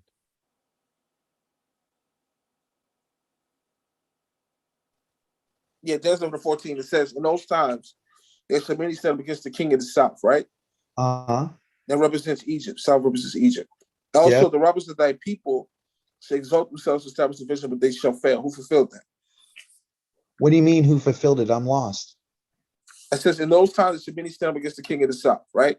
Yeah. It's talking about the south represents Egypt in Daniel, in the prophecy. It's the coded languages. Also, the robbers of thy people shall exalt themselves to establish the vision. They shall fail. So Hashem said, the robbers of your people will seek to establish the vision. Who fulfilled that? Well, it's right here. It's evident the violent ones among your own people will rebel. So those are the people that are making reference to. So it's the people that he's talking about, right? The violent ones. No. It's talking about the Maccabees. The Maccabees were the ones who, first thing first, according to you have to be from Solomon's lineage to be a king, correct? Depends on what are you talking about, Judah, or are you talking about? Yeah, to be from the tribe of Judah through David and Solomon to be a king over Israel, correct? No, to be a king over Judah, you had to be. And if you were, because what are you talking? Are you talking like after? Because when Shlomo died, before the kingdom split, before the kingdom split, we had 3 kings, right? Okay, hold on. So here's the issue. Before we digress, can you hear me? Yeah, I hear you. The Maccabees were Levites, were Levitical. They were on the throne of David, which is a red flag because that's against the Torah. I can prove that. Before you go on further about that, are you saying, and where's their lineage mentioned in the Torah, the Tanakh, or the writings? We'll deal with that next. So 14 says the robbers of that people shall seek to establish division, but will fail. Who did that historically? The Maccabees. The Maccabees rose up to establish division, was the kingdom of heaven, and they failed. They got defeated by Mark Antony and who's the other dude? Mark Antony. If you want to talk about who's the Mark Antony, who's the other guy who defeated the Maccabees? I'm not familiar. I got to do my. Yeah, Mark Antony. I think it was Marcus Agrippa. I forgot the other guy's name, but you know the Maccabees did rule for a short amount of time. You know the Seleucid Empire, right? Yes, the Seleucid. It was out from Alexander. Yes, go ahead. Antiochus Epiphanes. You're familiar with him, right? Yes. Well, you know what he did? Several things he's done. What did he do to the temple? Well, of course, he went in and he set up an image. He set up an altar and he sacrificed a swine and pig on it. And yeah, he put a pig on the altar. Yeah, he did that. Yes. Yeah, it's called the abomination of desolation in Daniel. That's talking about Antiochus Epiphanes putting the pig on the altar. That's when the Jews had left. That's what's called the abomination of desolation because the Israelites had fled because they know Hashem wasn't there. So, who established division but failed? The Maccabees. They seek to establish division. They subdued the Edomites. They rededicated the temple, etc. They sought to establish division but failed. So the Maccabees were allegedly Levites, but there's evidence that they were actually Edomites. And where before you go any further, when you say they were Levites, what are you using to reference to verify that? Right. So there's something called the Apocrypha, which is the KJV. The King James version has two versions. Okay. The 1611 KJV has the Apocrypha in it. The Apocrypha has 14 books that they took out of the canon after 1611. And you do know that the Apocrypha that you're talking about, you do know, well, you probably do, but I just want to let the audience know that the Apocrypha is written what they call the intertestamental. Okay, this means that all these books that he's referencing, all these books were written between the Tanakh, and then there's a space. That's the intertestamental, and then you have the New Testament. Well, that makes total sense because at the end of the book of remembrance, right? Malachi. Okay, yeah. So when Malachi ends off, let me give you some perspective. Show that the Apocrypha is historical, right? If I could. Well, I want you to let them know that the Apocrypha, when you say it's an intertestamental book, and so it wasn't written by it was written by rabbis. Okay, it's written by people who came out of Babylon. It wasn't written by a prophet, and it wasn't written by Moshe, and it wasn't written by any king. It wasn't written. So these are books along with the book that you mentioned, Jasher. Okay, along with the Apocrypha, along with the Pseudepigrapha, along with all the other books that the church was trying to define and canonize and add and say, well, are we going to put this book in, or we're not going to take this book, like the book of Judith and Toved and the wisdom of Solomon and so forth and all that, right? So those books are not connected, and I'm going to make it be clear, and you can agree or you can share some light on something. But we all know, because I don't be short of time. If I could respond to that. Okay, so the Tanakh, it doesn't include the Apocrypha is not part of the Tanakh, correct? It's in the original KJV, the 1611. The Apocrypha. no, I didn't ask you that, Rabbi Lewis. I didn't ask you that. I asked you a very simple question. It's also in the Septuagint. Is the Apocrypha? The Apocrypha is not part of the Tanakh. Yes or no?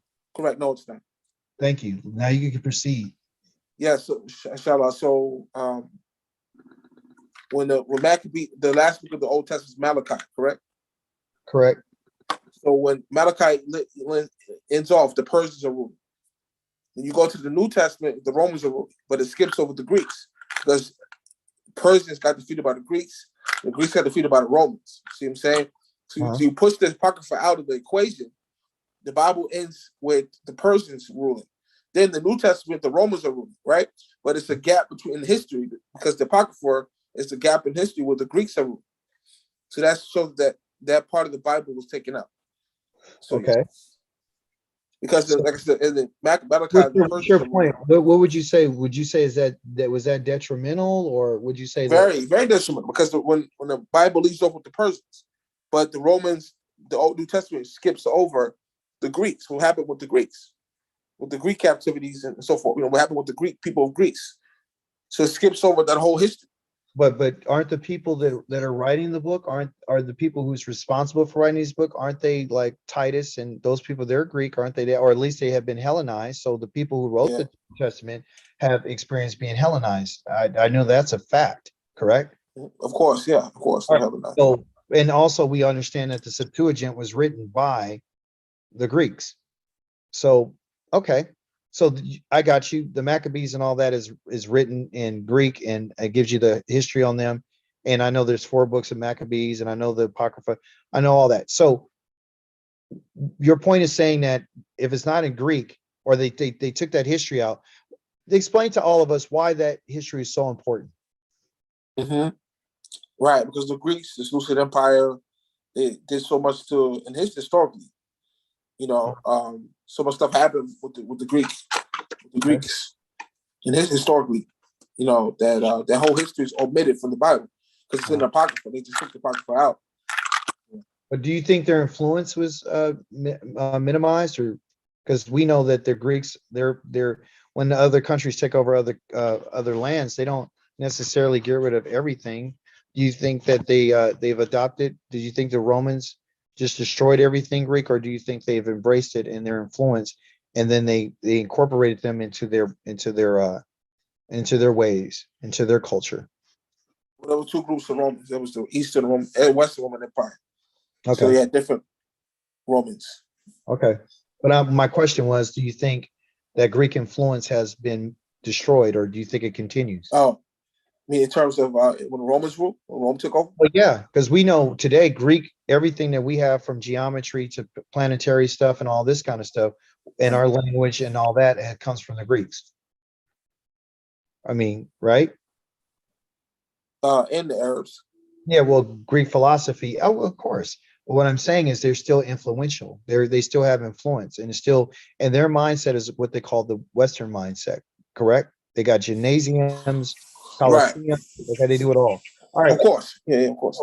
Well, so what's the significance of that history not being there, and how is that affected? How is that important to Islam, or how is that important to a person like myself? Like, what does that mean to me that this history is not mentioned? Because you're no longer, you left being a Hebrew and now you're a Muslim. So for a Muslim, why is that important to you? Well, as they say, I think John Henry Clark said that history is best qualified to warrant our research. You know what I mean? I think when we said the pen is mightier than the sword, so I think Bible says not to be ignorant of any matter, and to study to show thyself approved. So hopefully that answers that. Okay, so even as a rabbi of, you would say, the New Testament, the Apocrypha, and the King James, and all these other books that you read, would you say that you understand the Torah fully? That you studied it and you understand it fully? I had a good bead on the Torah. That's how I became a Muslim, because I had a good bead on the Torah. I understood the Torah. That's what made me become a Muslim, because I understood the books on.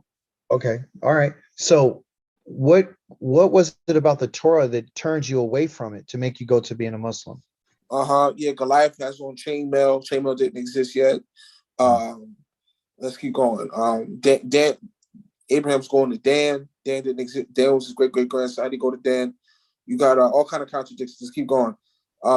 Moses goes to Palestina when that was named by Emperor Hadrian 1,000 years later. Let's just keep. I won't keep plugging my work, but I've written over 20 books on the Bible alone. Okay. Debunking the Bible. Yeah. So, all right. So I've written 20 books debunking the Bible alone. 20 books myself. And part of that debunking was what you mentioned right here earlier today about Samuel, right? That was part of your debunk, right? Yeah, that's one of the exchanges from one of the books. I've written over 20 books just debunking the Bible alone. Okay, so you can imagine how much research I've done. Right. Well, that's great. But what you found out today was the one thing that you debunked, or you got debunked today about. Would you change your mind about that in particular part of the book? Has anything that we went over today changed your mind But about? I think there's a wide audience that feels the Bible's infallible. Would you agree with that? Well, yeah, that's true, but we're not talking about the whole Bible. What we're talking about is the No, Torah. there's an audience, there's a niche audience that feels like, okay, the Bible's infallible, meaning it has no errors. Correct? Okay, correct. And So that's, this yeah. is not a rap, this is an issue with the translation. So there's Okay, issues with the Bible. That means it's issues with the okay. Bible because So what would you define in your understanding, right? We know that the Bible is not the Torah, correct? You do know that, right? who named the Bible the Bible? Christians. When was the dude's name? What's the particular guy? I don't know his name, but I know, and I don't care to know his name. I can easily find that out, but I Yeah, I'll know that give you his name. I care. His name was Pope Saint Siricius. Okay, that's fine. Whatever, whoever he is, it doesn't matter to me. What I'm saying Saint is, Siricius named the Bible the Bible. He was a yeah. pope. So before it was the Bible, what was it called? What was our Hebrew text called? What was it called? The Book of Remembrance. Okay, so, and you got that from the book of Malachi, correct? Yeah, this is the Book of Remembrance. Okay, so that's fine. So, yeah, okay. So if it's according to what you just said, you're saying the book of remembrance is the Torah, correct? Oh, the Book of Remembrance. Malachi's not in the Torah.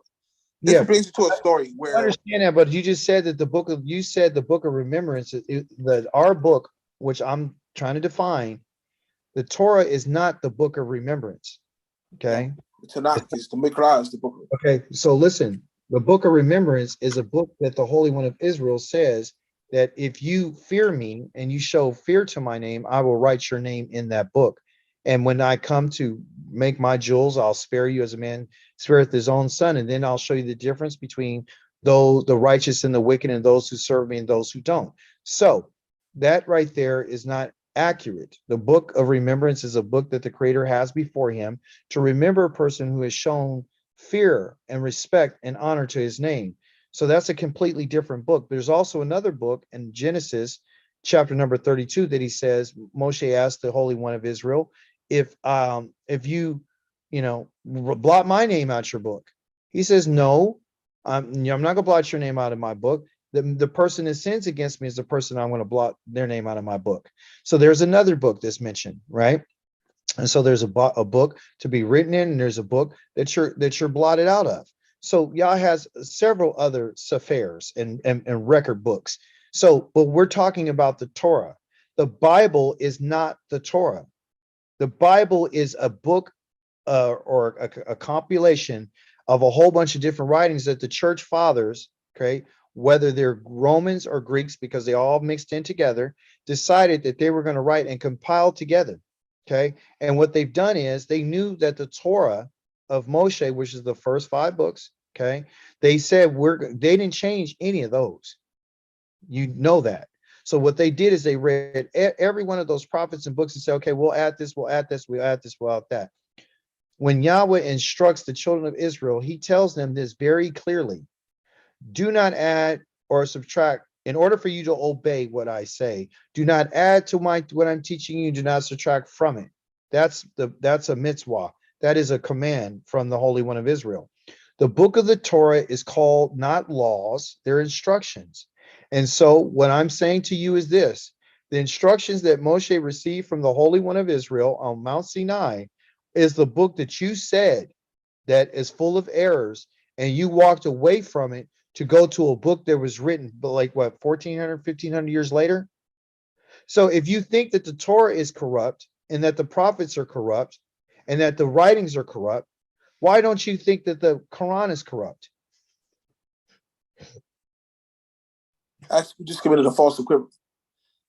How's that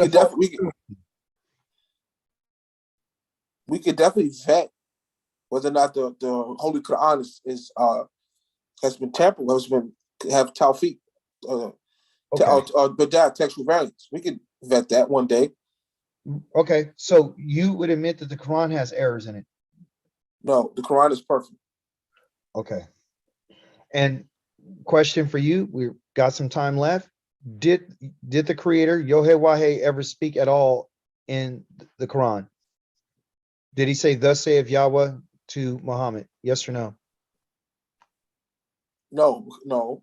Okay, so the Creator never spoke himself in that book, correct? Okay, so my Arabic teacher, Mahanomi, who is a Arab from Bethlehem, where Jesus was born, right? Peace be upon him. She hates Muslims, and I've heard her say, Inshallah. I've heard her make takbir. I've heard her make tasbih. You know what takbir is, right? No. Okay, that's one of the time. I heard her make takbir and tasbih multiple times, and she's a Christian, and she calls on the name of the holy, the Most High, the real Most High, Allah's Rajah. And she hates, so Christians and Hebrews and Arabic call on the name of Allah, not Yod He Wafe.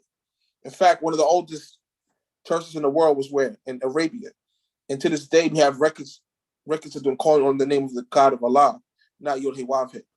Hey, question for you: is Allah his name? Is that his personal name? So if you want to say God, you say Ilah. Okay. If you want to say God, big God is Allah. Allah means the God. Ilah means God. Al-Ilah or Allah means the God. Meaning you're saying, when you say Allah, you're saying La Sharika Lah, you're saying that there's no God but Allah. When you're saying Allah, you're linguistically negating that there's any other God in existence. Okay, so that's a title then, right? Yeah, Al-Ilah means the God. Okay, so in Hebrew, the reason why, and just to let everybody know, in Hebrew, we call on the name of Yod-Heh-Wah-Heh because that's the name that was revealed to Israel. So would you condemn us because we're going by what we were taught by our prophet Moshe? When that's what was revealed to us, right? I don't, it's called the JDP hypothesis, where is this hypothesis supported by scholars like Gary Greenberg? No, I don't listen. Gary Greenberg is a lawyer by profession, but he's the head of the Biblical Archaeology Society. He wrote an excellent book called 101 Bible Myths. Hey, and go ahead, bro. Are scholars are they without fault? Are they infallible? No, but I'm just giving an example of renowned scholars, who use the JDP hypothesis. You familiar with the JDP hypothesis, right? No. Oh my God. Okay. Well, like for example, Mount Moriah. So people say, look, there was a mountain called Mount Moriah, means Yahweh was being worshipped, but the actual Mount Moriah was not named that till late historically. So we can prove that from the Latin Vulgate. We can prove that from the Samaritan Pentateuch. We can prove that from the Targum. All these verses, the word Moriah is not in there. So the Yahweh worshippers tried to make Yahweh an ancient God by putting his name into history. Okay, I got you. So you're saying that the name of Yod-Heh-Wah-Heh is a false deity? Yes, the Yahweh. Abraham didn't know who Yahweh was. He worshipped Allah. Isaac and Jacob didn't know who Yahweh was. Yeah, but so let's get down to it. So Yahweh to you guys is a false deity, right? Yes. Abraham, Isaac, and Jacob didn't know who Yahweh was. Okay, so okay, and you may use Exodus chapter number, I think 6. I think you guys go to on that one. So Yah himself said, I never revealed myself to Abraham or Yitzchak or Yaakov by this name. I've only revealed it to the children of Israel, and this is a name that I'll be named forever. So what you're saying is, you as a former Hebrew person through heritage and blood, you say that you would be willing to walk away from that which is written in the Torah because of the inconsistencies and what you have found through other writings from, as you mentioned, the Targum, some of the Roman scholars, some of the Greek philosophers and scholars. So you would listen to them, but you won't listen to the Creator. Creator. Okay. Like I said, that's indicative. The Yahweh worshippers tried to make Yahweh an ancient God by interjecting into the Torah, putting Yahweh's name where it doesn't belong. So what was the name that they did know before that? Allah subhanahu wa ta'ala. Okay, so that's never mentioned in the Torah, is it? You ever read an Arabic Bible? The word Allah is there constantly. There's no Yod-Heh-Wah-Heh. Allah is there. Okay, let's just get down to it. When was that book written? The Arabic Bible is different Arabic Bibles. But if you look at it, if you ever open up an Arabic Bible in Arabic. When is that Arabic Bible written? When is that? There's multiple Arabic Bibles. It's not just one Arabic Bible. Okay, fine. When did they publish the first one? Okay, the first Arabic, look it up. Hold on, type it in. You look it up. And let me ask you the question. The reason why I'm asking that is because what I want you to understand is this. Yeah. That when the Septuagint, when the Greeks and you know this, when the Greeks went and they transliterated the Hebrew Bible into the Greek, they used the name Yohe-Wahe. You do know that, right? Hold on. It says it's called the Mount Sinai Arabic Codex. It was created in 867 AD. Okay, so 867 AD was literally The Mount eight. Sinai Arabic So Codex is it's called. almost 2,000 years. So almost 2,000 years. This book was written 2,000 years after the Torah.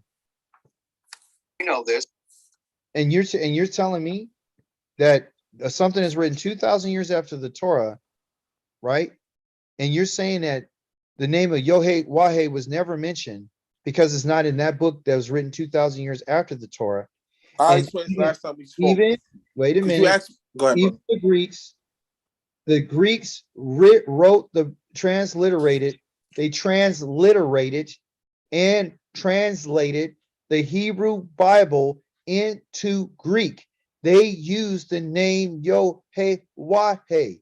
So how could you, with right conscience of mind, and say that his name was never mentioned?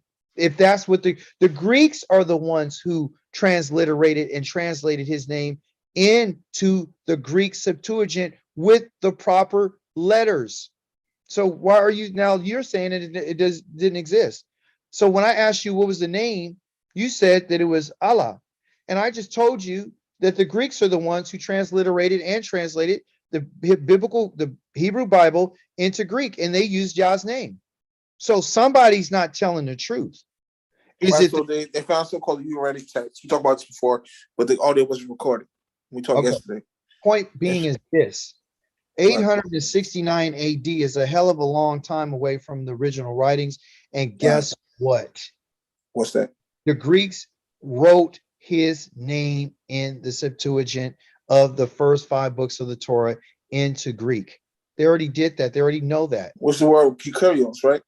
No. Listen, you got to understand. They not only wrote the first 5 books of the Torah, but then after they did that, they didn't do the writings and the prophets and all that till later.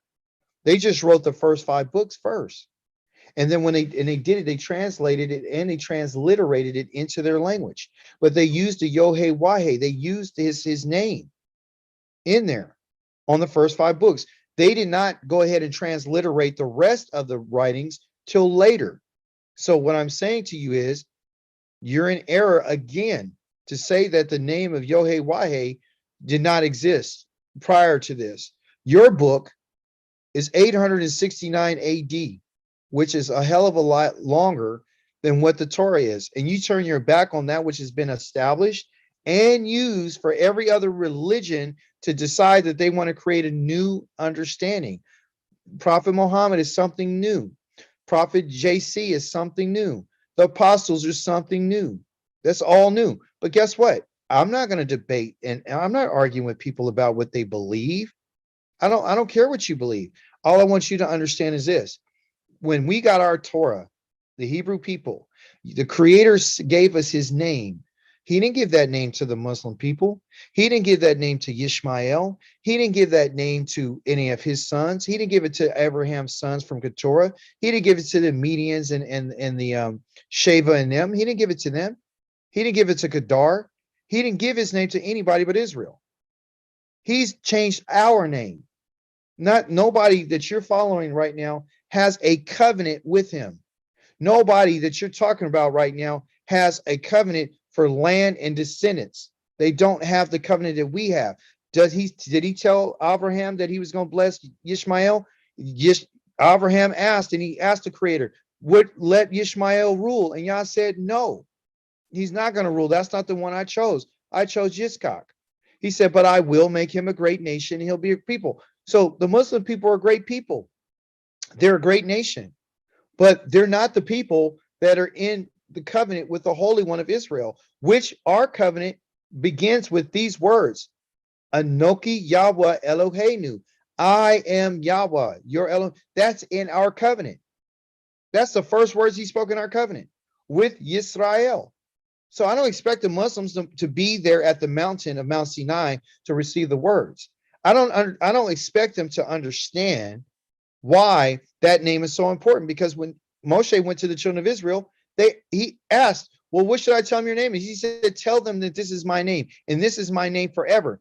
I don't have to tell you, okay, or express to you anything else about what he decided to do with Israel. He didn't do this with anybody else. So we don't need to, I'm not here to debate what the Muslims are doing. I'm not here to debate what the Greeks are doing, or the Romans, or any of these people. Why? Because they're not in a covenant with the Holy One of Israel. They're not in a covenant with him. You ever been to Israel before? No. And guess You what? do know at the Wailing Wall that they chant Muhammad. Yeah, I know that that's not, I know, but I don't believe. See, that's one thing about it. I'm not like a lot of these cats out here who go sit here and defend a place that I know that they changed the location. I know that that's not Israel. And there's a reason why I know it's not Israel, simply because of what's going on in the land. Okay. So one of the things that I wanted to show to you before we go, because we have a few moments, I hope you don't mind, and I would love to continue discussion with you in the future. You've been a great person to talk to. You've been a great rabbi, and you've been respectful, and I appreciate that. I got this up right now. I want to show everybody. Okay. This is the occurrence of the tetragrammaton, which they call the Yohe-Wahe. That's what the tetragrammaton is. The Greeks had named, we didn't call it the tetragrammaton. The Greeks call it the tetragrammaton, which is the Yod, the He, the Wa, and the He. And you put it in English, it's YHWH. Okay. Arabic has this letter W here. It's a Y. So don't, you're saying it doesn't exist. Yes, it does. Go look in Arabic. They have the Wa, they use it, and you know it. But listen, here's all the different places. Here's all the different places that this name is used. His name is used over what? 6,828 times in the Torah, the Tanakh, and the writings, let alone in the book of Jeremiah. One of the prophets that you said all the errors are in is over 726 times. In the Torah right here, 550 times alone. Exodus, 398 times. Okay? And it goes all through it. And there's one or two books that don't have it, which I think here is Ecclesiastes, and then I forgot what this book is, and then Zero and Esther, which are writings. Okay? So my question for you is, how many times is 6,828 times? You ask me, how many times is it mentioned in the New Testament? I'm going to tell you it's 0. Ask me how many times is mentioned in the Quran? 0.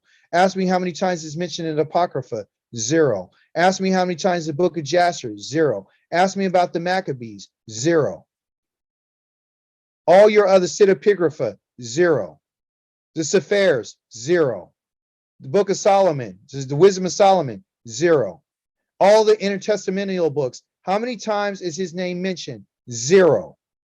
So, as I stated to you yesterday, and you got to ask yourself this question, why?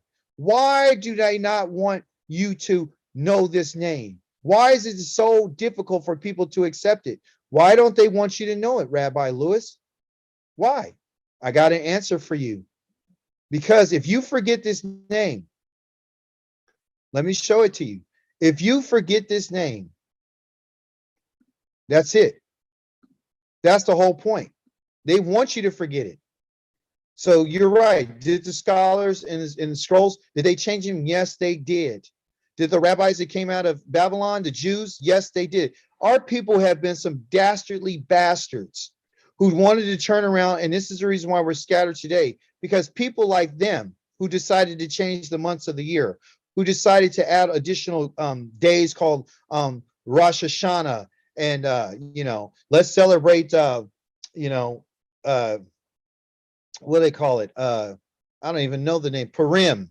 Let's add that. Let's add what we celebrate for the dedication of the temple. Let's add all this different stuff.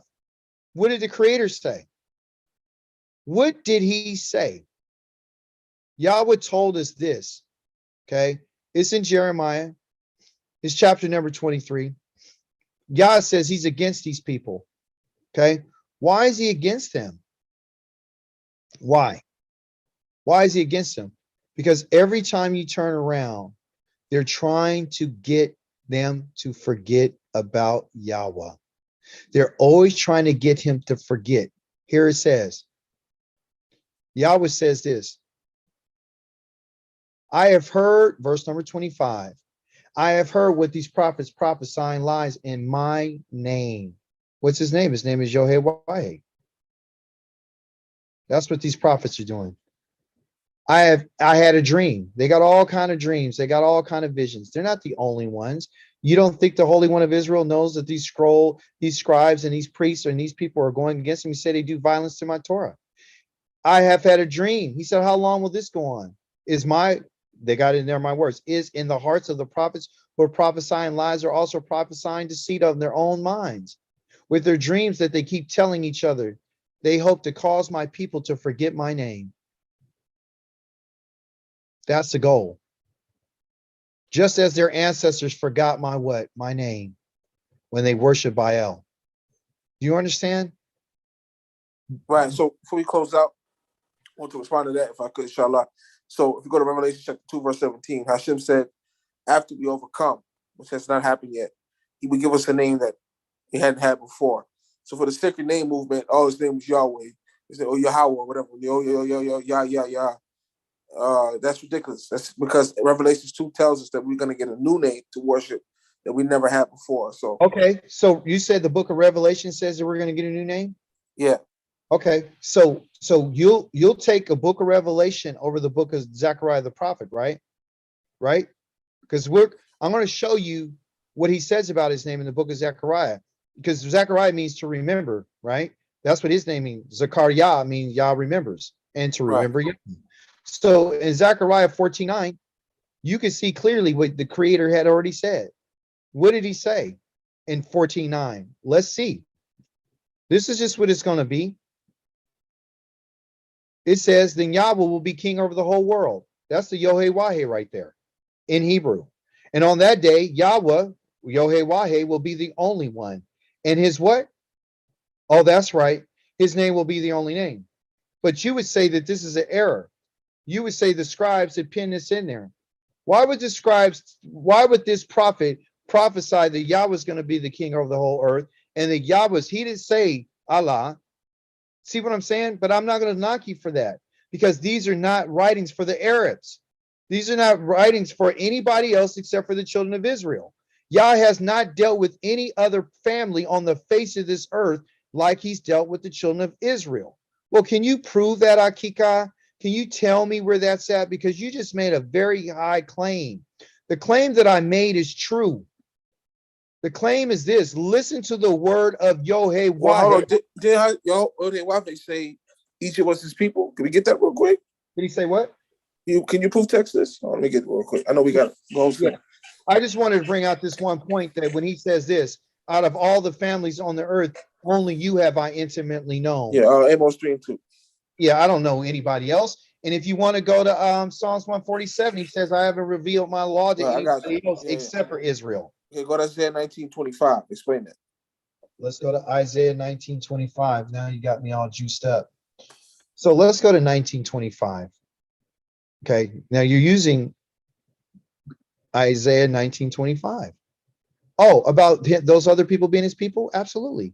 Absolutely. Let's go there. Yeah, proof to exegete that. Verse 25. Okay. All right. So listen, I will do that. You said 25, right? Cut. Well, you want to do what everyone else does. You want to just say that and make it look like what I just read was a conflict, and it's not. But I'll start in verse number 15. It's still part of it.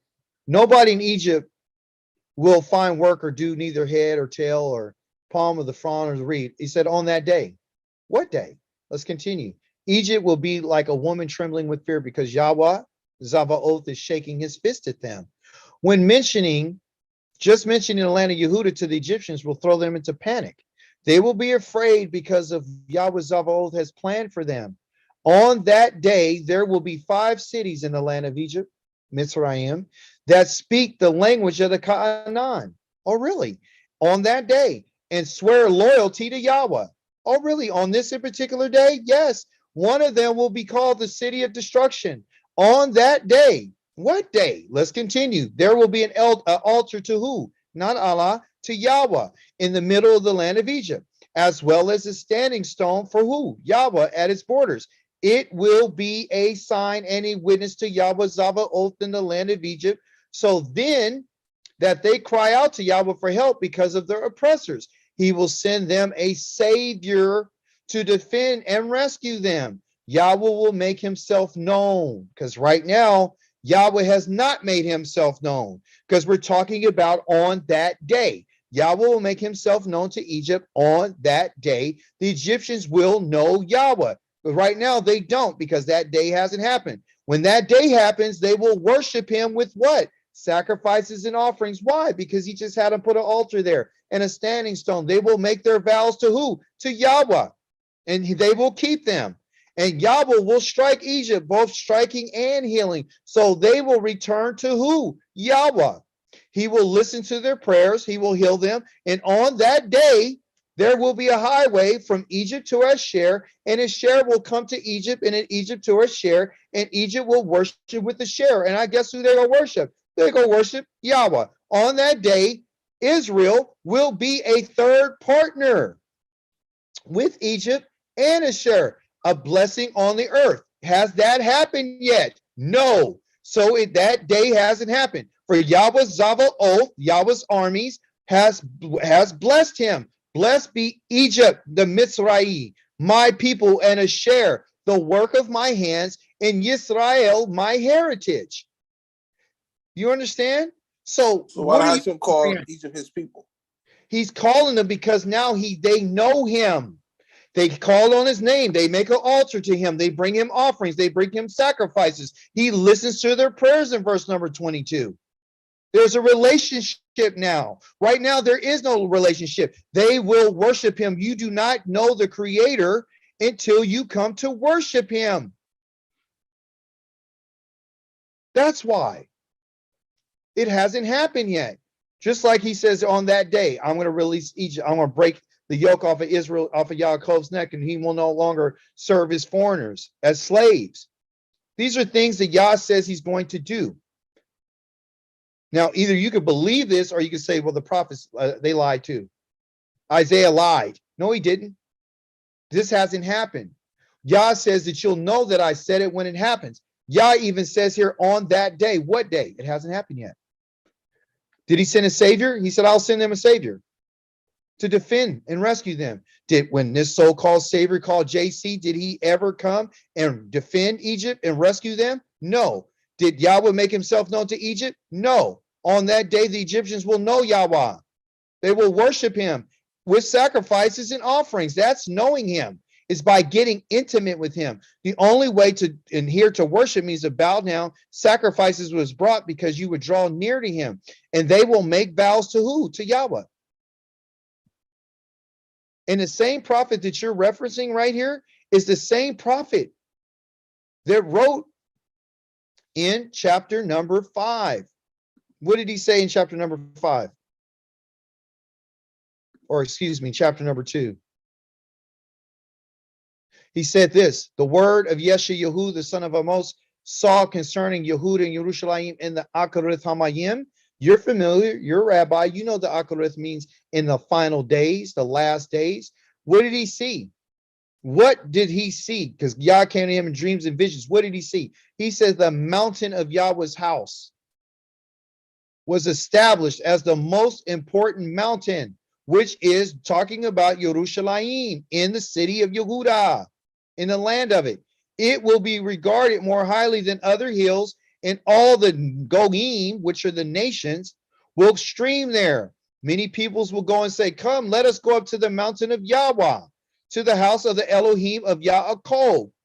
Not the Elohim of Mohammed, not the Elohim of the Arabs, not the Elohim of the United States of America.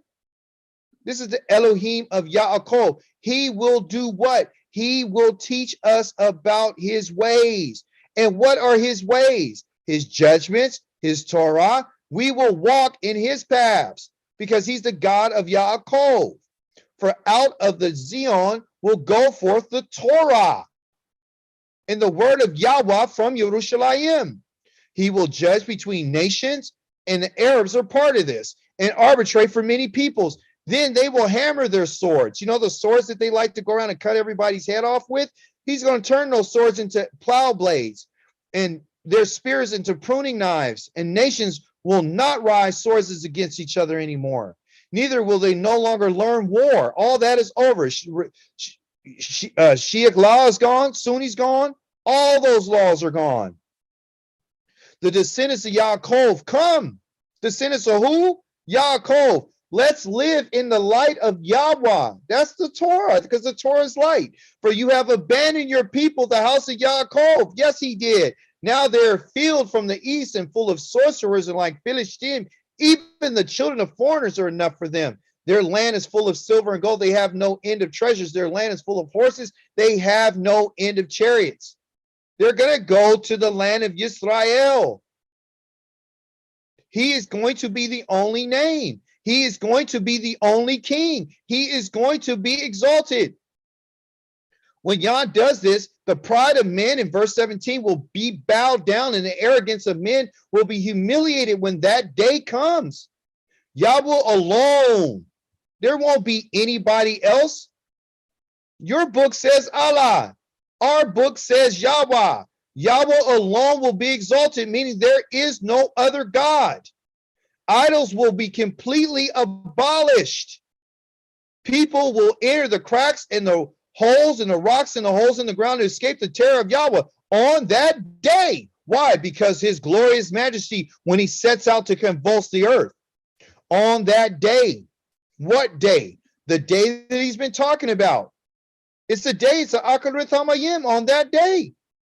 A man will take hold of his idols, of his silver and his gold, and which he made for himself to worship, and fling them away to the moles and the bass. This stuff ain't no good. They will enter the cracks in the rocks and the crevices of the cliffs to escape the terror of Yahweh, his glorious majesty, when he sets out to convulse the earth, that means that he's coming.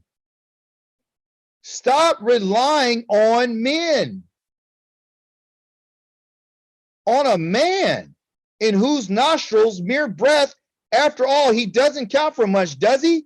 So would you listen to Yahweh? Or are you going to listen to Mohammed?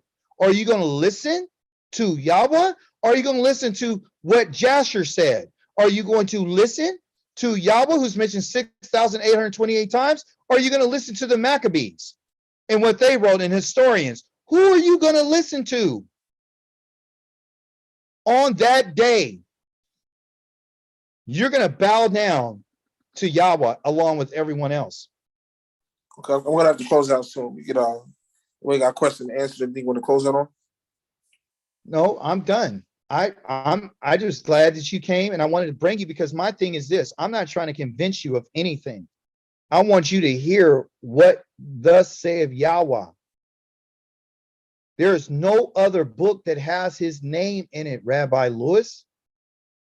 There is no other writings that has his name and his signature. If you throw away what he said, he says, fine, that's okay. You want to listen to other people? Fine, that's on you. I would behoove you, and I would warn you and admonish you and warn you that you need to go back and look at some of the things that's been said, sit everything else down, get rid of all these other books, and sit down and read the Torah and find out the Hebrew language and translate it. I don't care how long it takes you. And what you're going to find is this. You're going to find it is not possible at all to be written by a man. This was given from the Holy One of Israel. Everything he said that was going to happen to his people has happened to his people. From the slavery, the captivity, and what's happening to us. And you already know that. You already know Deuteronomy chapter number 28. You already know Leviticus 26 about the curses. You turn your back on the Holy One of Israel, which his name is Yahweh, and you follow another God that he gave to another people. Okay, he gave that to them. The ultimate goal is to bring Israel and all the world to himself. The Arabs are going to come and they're going to call him by his name, because it will be the only name that's going to come out of anybody's mouth, period. He just ain't made himself known to anyone else. That's why he hasn't punished nobody else except for Israel, because you're the only family that I've made myself known to. You brought me to Isaiah 19. He says, I don't know the Egyptians yet, but once I let them know. So what do you think? You think that altar is going to say the altar of Allah? That altar is going to say Yahweh. That altar is going to have his signature on it, and they're going to know who they're worshiping on that day, because all the nations are going to know. I already debunked that. Revelation says that there's going to be a new name we don't have yet. Who wrote that book? If you overcome, we won't get Who wrote that book? You're committing appeal to authority. Yeah, who wrote that book? And when was Committing it appeal written? to authority. When was it written? When was it written? And when was it? As a matter of fact, if you want to be honest in your scholarship, tell the group that initially that book Revelation was not added to the initial canonical books. Why don't you tell them The that? Council of Laodicea. That's when it was at. Yeah. Correct. So how many years was that after? So Council of Laodicea was 367. Was it? Wait a minute. Was it 10 years? No, Nicaea rejected it, but Laodicea is when they Huh? You won't be you're not being honest. Was it 50 years that they added it after? No. No. It was, 17 years. Was it 100 years later? No. Was it 200 years later? No. It was over 300 years later. What are you talking about? You're going to believe something that was added 300 years after? You don't think they finagled? Come on. You can't debunk anything that the Most High said. That's what he said. You're not debunking me. You're debunking what he said. You're taking what this writer that they don't even know who the author is. They put John's name on it. So you're telling me you're going to listen to John then. Listen to John. You see, you guys, all due respect, I mean, you've been kind to me, and it's an honor to be on your platform, but you guys like understanding because you reject the New Testament. No. That's why you're going to constantly run into error, because you reject the New Testament. Rabbi Lewis, I don't reject the New Testament. What I do is I only accept what the Creator says. The New Testament is nothing but writings, like every other book, like every other commentary. It's not scripture. It doesn't have any authority by the Creator. And you can't sit here and say that it does, because it never mentions his name, not one time. I explained that last time we spoke. That's because, to close out, that's because after the Hellenistic period, nobody used the name Yahweh anymore. It was taboo. It was an after name. That's why hold on, let me finish. That's why there's no thus saith the Lord in the NT, because by the first century, nobody was using that name anymore. It was ineffable. It was considered too holy to actually use. That's why it's not because it's uninspired. That's Rabbi Lewis, you're telling me that because when it says Yah spoke, right? You're telling me, well, they didn't mention it after that particular time. That's because the Holy One of Israel did not speak to any of those men. Because if they were inspired by him, they would have said, thus saith Yahweh, the word of Yahweh came unto me, and the word of Yahweh and a vision came to me. Yahweh showed me this. John didn't say that. Paul didn't say that. None of these writers said that. So you're going to sit here and defend them? No, I just made it crystal clear. There's no thus saith the Lord idiom, because nobody was saying Yahweh anymore at that point historically. That's not good enough. That's not good enough. That's not good enough. because that's not good enough, and it's not going to be accepted, because the Creator says in all of his prophecies about in the last days they're going to call on the name of Yahweh. So all of a sudden now his name is not to be called upon, but in the prophecy of Isaiah we saw that it says in that time his name is going to be called Yahweh. We saw in the prophecy of Zechariah that his name will be called Yahweh. So all of a sudden now, out of all this time, there's no thus saith Yahweh. But in the prophecies, it said they're going to call on Yahweh. So obviously, the people that you're listening to, Yah never spoke to them, because the thus saith Yahweh never came out of their mouth.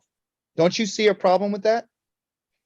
Believe it? Okay, I digress. I have to close out. So anything want to close out on? Like I said, it's an honor to be on your platform, brother. It was an honor. Unfortunately, we did a show yesterday. To let the people know. Yes, definitely. This is on live, and so it's going to be recorded. I thank you, Rabbi Lewis, and we're going to continue if you like to. And I'm not saying that the New Testament doesn't exist, because that would be not true. I didn't say that the book of Jasher doesn't exist, because that's not true. It does exist. I'm just challenging what you know about it in terms of what the Torah or the writings discuss about the word Yashar. Yes, sir. It says, Brother Dante here. Is he in here? Huh? Is Brother Dante in here? No, he's gone. Oh, okay. All right. Brother. Thanks Right. again, brother. It was an honor, man. Our honor is mine. Shalom.